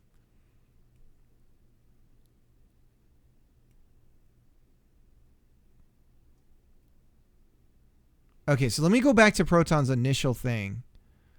Working on a racing game, planning an AI driver. Normal player car does move based on angles. So when the car moves, the direction it gets is using X move, sine angle, Y move, cosine angle. AI is going to move through guide points. I know the position of the AI and the guided point. So you're just trying to get those two to converge.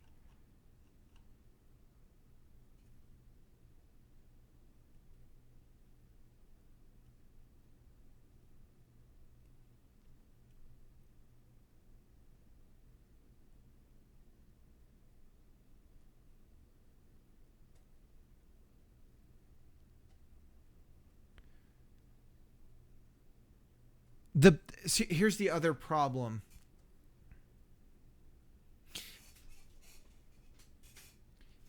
Oh God, I don't even know how you break this down. It's a lot of hand waving in those lower level things. I'm gonna open up Obsidian here and create a. Let me go to my work. How do we create a new drawing? A new drawing. The other thing, so this is just like what's popping in my head as far as, so if you have a turn here and you're trying to get to this point and then this point and then this point and another player bumps the car is headed perfectly there, but the player bumps the car the AI car. And now the AI car like moves over here, and then its thrust sets it off and it misses this point here, right? It's like going this way. You need to have some way of having like a way of knowing that it's crossed this threshold, and therefore it doesn't need to concern itself with this point anymore. It needs to concern itself with this point. And it should be based on the angle of the turn somehow. Like if this is how you're kind of doing it.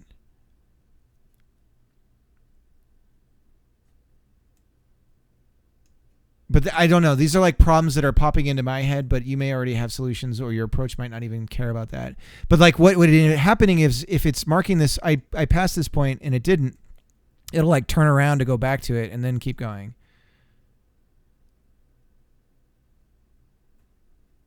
There's a safe distance where you remove the waypoint and aim to the next one.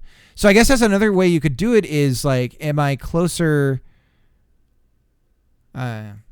This is an interesting set of problems to deal with. Let's go to Twitch videos here.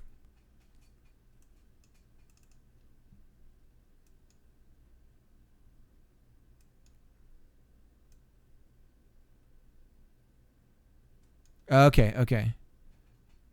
So this is what it looks like. I did this exercise some years ago.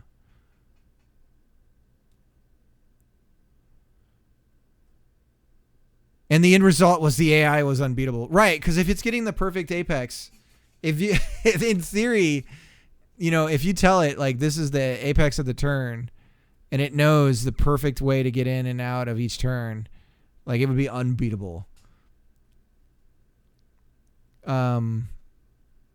Dude, can you imagine? We're headed towards AI racing. Like we got robotics competitions, but imagine like AI driving race cars and stuff.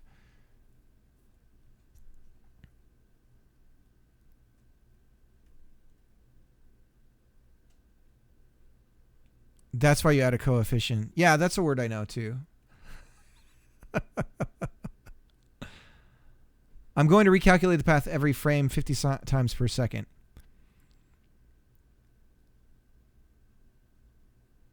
Oh, is this did you give me this link because of what you're saying in the chat?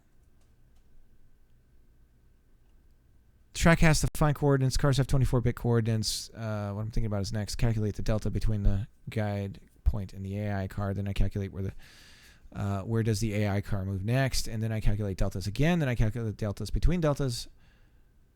And I know what direction the AI car is going.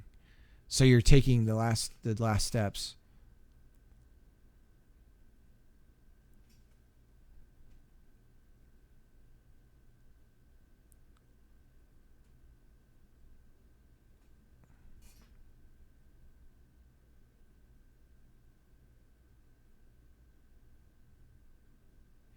But I don't know. I mean,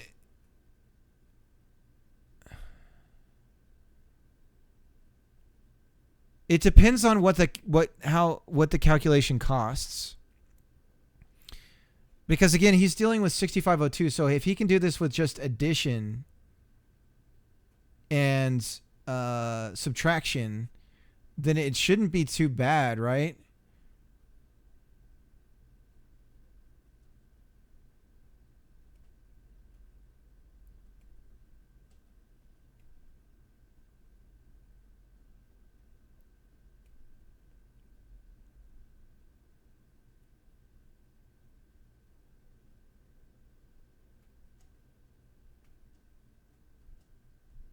Steering behaviors does not equal navigation agent pathfinding. Don't do drugs. Moderate your alcohol intake. Brush your teeth. Good night, everybody. Good night, Pooh.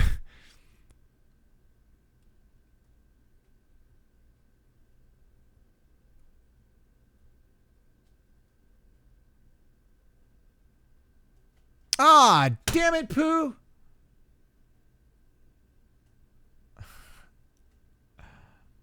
All right, I'll do some cleanup. It's a mess back here anyways. I got a bunch of boxes out from the closet out here. I'm really paring things down. We're really getting clean. All right, I'll do it later. I'm going to do it tonight. I'm going to have the TV on out here and watch something.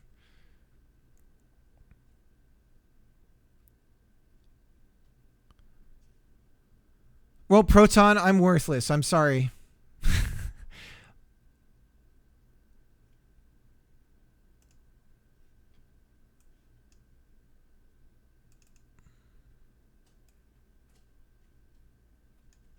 So this is what it looks like.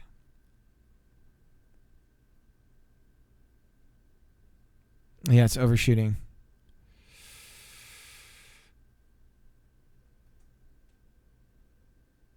Like I said, the way I would do it, if it was me, is I would just calculate a vector between these 2 points every once in a while. And I would know my thrust, or whatever it's called, for the vehicle, the AI. And I would know that I need to apply some amount to get to this next thing. And then I would do the same thing for the next one in order to make this part of the turn or whatever. But the problem... oh, yeah. Oh, Pooh, how should I send... What should the format of the template be?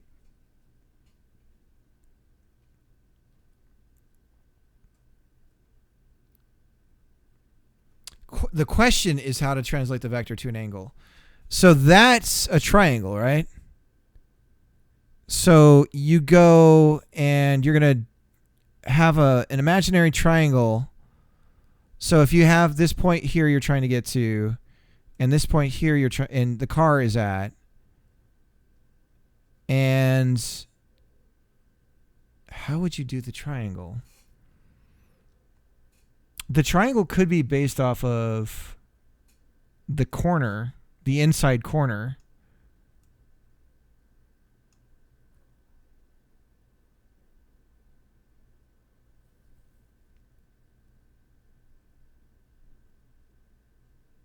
Or would it be the outside corner?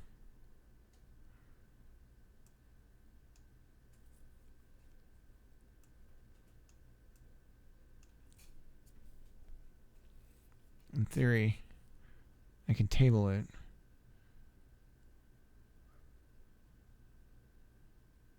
Or something. Yeah, to me, I would do something where I'm drawing imaginary points here, and there's points on the points. So you've got, if the car is here, and you've got this point you're trying to head to, and it's on this area here, you should be able to draw a triangle, and then you have an angle to head at somehow.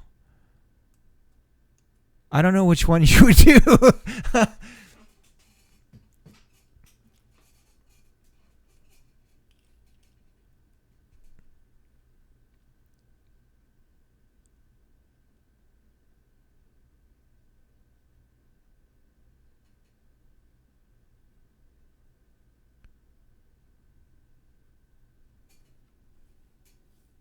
It's an interesting problem.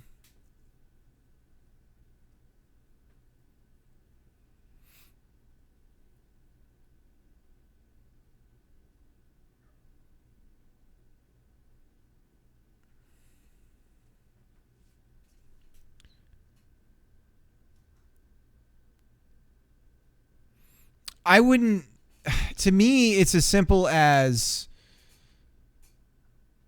it's the angle, right? It's all vector math. So you need to know, okay, here's the triangle. Okay, this is it, I think. So you have your car, you have the point you're trying to go to, and you have the direction that the car is currently headed in, right? That's the one side. There you go, right? You square the angle, you square the edge of this side here, and you have the current direction that this thing is heading in as it's going, as it say completed going towards another point. Then you get your triangle like this. You square it with the direction that it needs to be heading in, and then you use the angle that it's heading at And now you've got a triangle, and then you can use that to calculate the angle you need to be heading towards.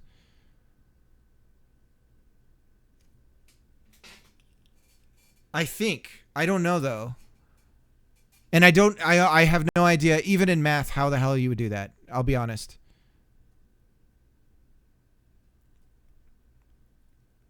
Yeah, Krita. What format are you using so you have layers? I can provide it in PSD, Poostack, and I can provide it in just an export of folders with directories. And I can do the Krita template as well. Do you still have the first link open? I can go back to it.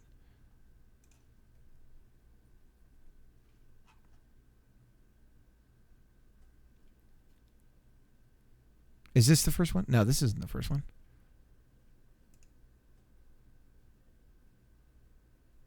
PSD and the Krita package.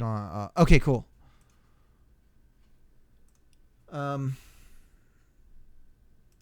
Is this it?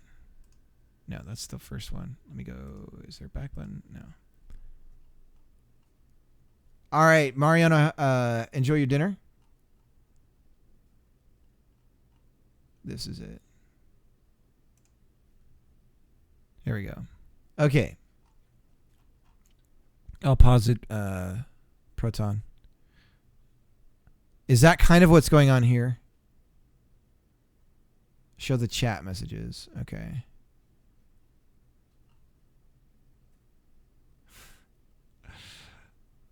They show the route.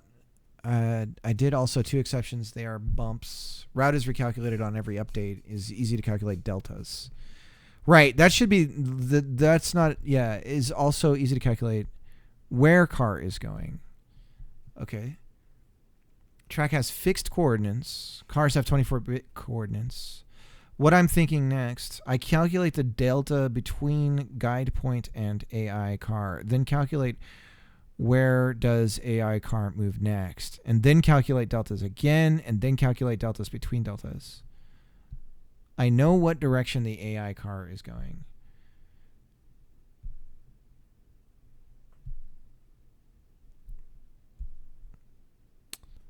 Yeah, again, I think this is it, where if you know in a vector what direction the car is going towards, you know where it needs to be going, you know where it is, you know now you can draw a line here.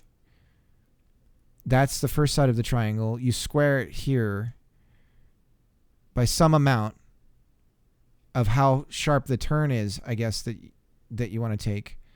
Now you have an angle that you need to flip here this way and tell the car to start heading this way. I don't know if that would work, though. But then it'll start to apply the turn or force heading in that direction. The real problem, though, also is you're going to end up, because in a car, you're, Jesus, the forces are being applied. You're slightly correcting the turn and all that stuff. This is going to have you constantly like weaving for the point.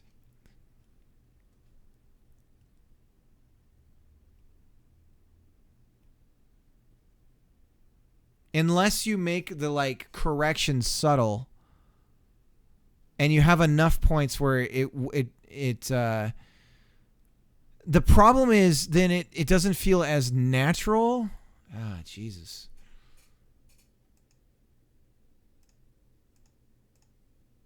This is an interesting problem.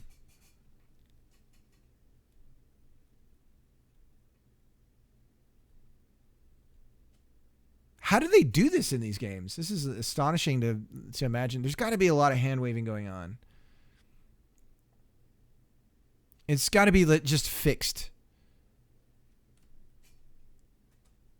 I mean, the other way. So this is the way that the guys that made because I was remembering when I watched the video. So essentially, what they do is so here's the car, And they essentially do this. They have two circles on the outside. And essentially, they just look at, see, this is like area math, right? They look at like, what is the larger areas, and they sort of like wedge it in between those spaces. I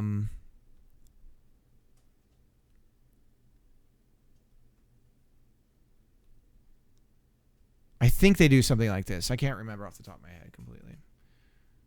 I could be wrong. That might be about the angles of the turns, actually.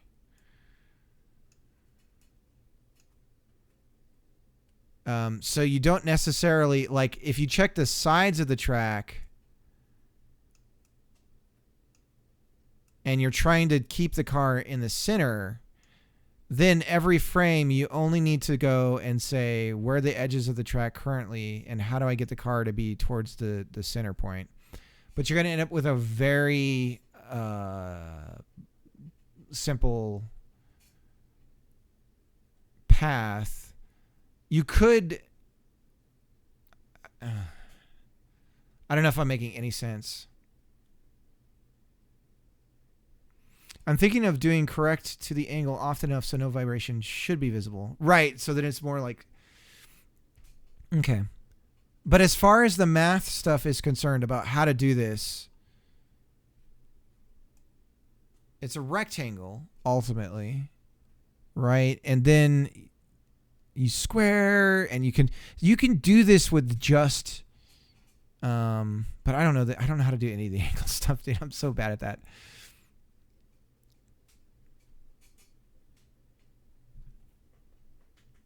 Is this helping at all, Proton?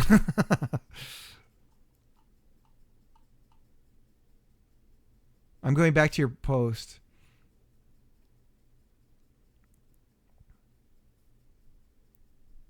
So that's the player direction is using X move, sine angle, Y move, cosine angle. AI is going to drive through guide points. I know the position of the AI car and the guide point. And you're trying to get. Also, point is that car drives based on angle and speed. I can change the angle +1 or ± every frame as needed.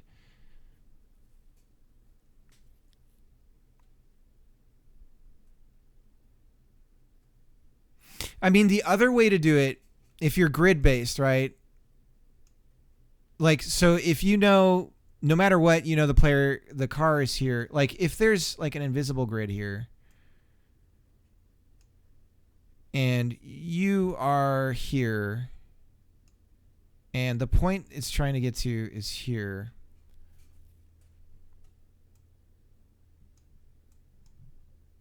And you know, like a grid coordinate that you're trying to get to. That's, I mean, I guess, is that any different than vector math in the first place?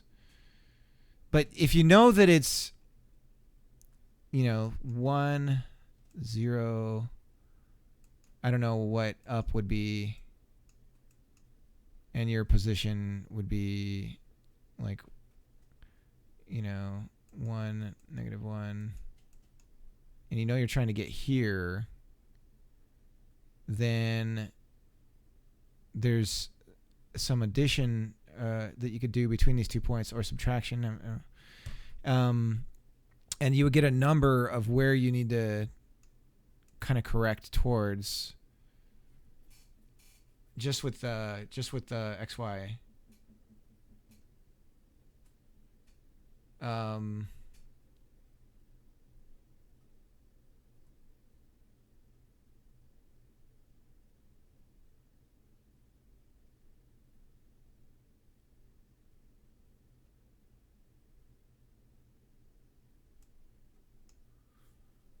This would be 1, sorry.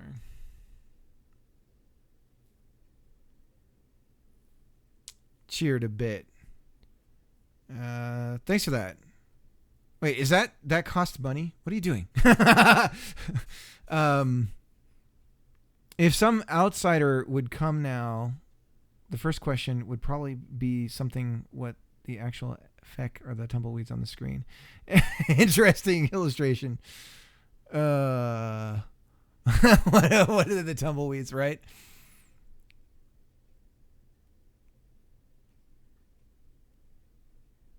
All right. Well, I hope that helps.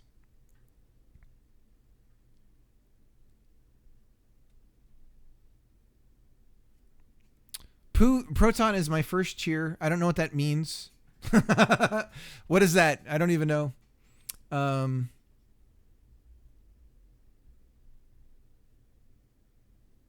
Well, I hope some of the, I don't know. It means a donation. Okay, cool. Well, thank you. I hope this makes some sort of sense. But I don't know. I hope talking about this gives you something to work off of. But I think this is your best bet. If you know the direction you're heading, and again, I don't know how easy this kind of thing is when you're dealing with the low-level math that you have to deal with. But I would, to me, if you square an angle here at the point at which you're trying to reach, and the amount that you draw the line out here dictates how wide of an angle you're going to be heading into. You reverse that direction.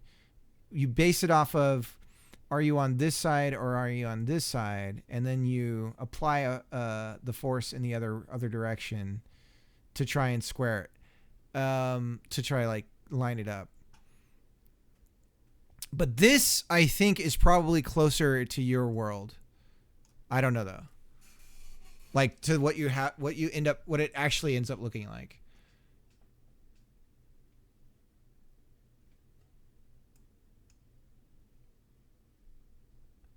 But yeah, thank you so much, Proton. I guess we should raid out. Let's see. Let's find somebody to raid. Shadow Legends. Is there anybody I'm watching? Proton's on right now. Let's raid Proton. Keep the circle of life going here. All right, guys. Thanks for hanging out. Much love to everybody out there. I'm excited about this. We got something cool going on the screen here. I really think this graphical approach is going to make this thing pop. I'm excited about this. It's really like, it actually is becoming something. I just need it to look like art, like a real thing. And this performance stuff, I'll start digging into it more. I'm going to talk to Mariano about it, maybe off stream. I'll DM him, be like, what do you think? But anyways, yeah, hope everyone's going to have a good night, and I will see you guys tomorrow. Bye. Thanks for the follow, Proton. See you guys tomorrow. Bye. Captain. Much love, Captain. All right, guys. See ya.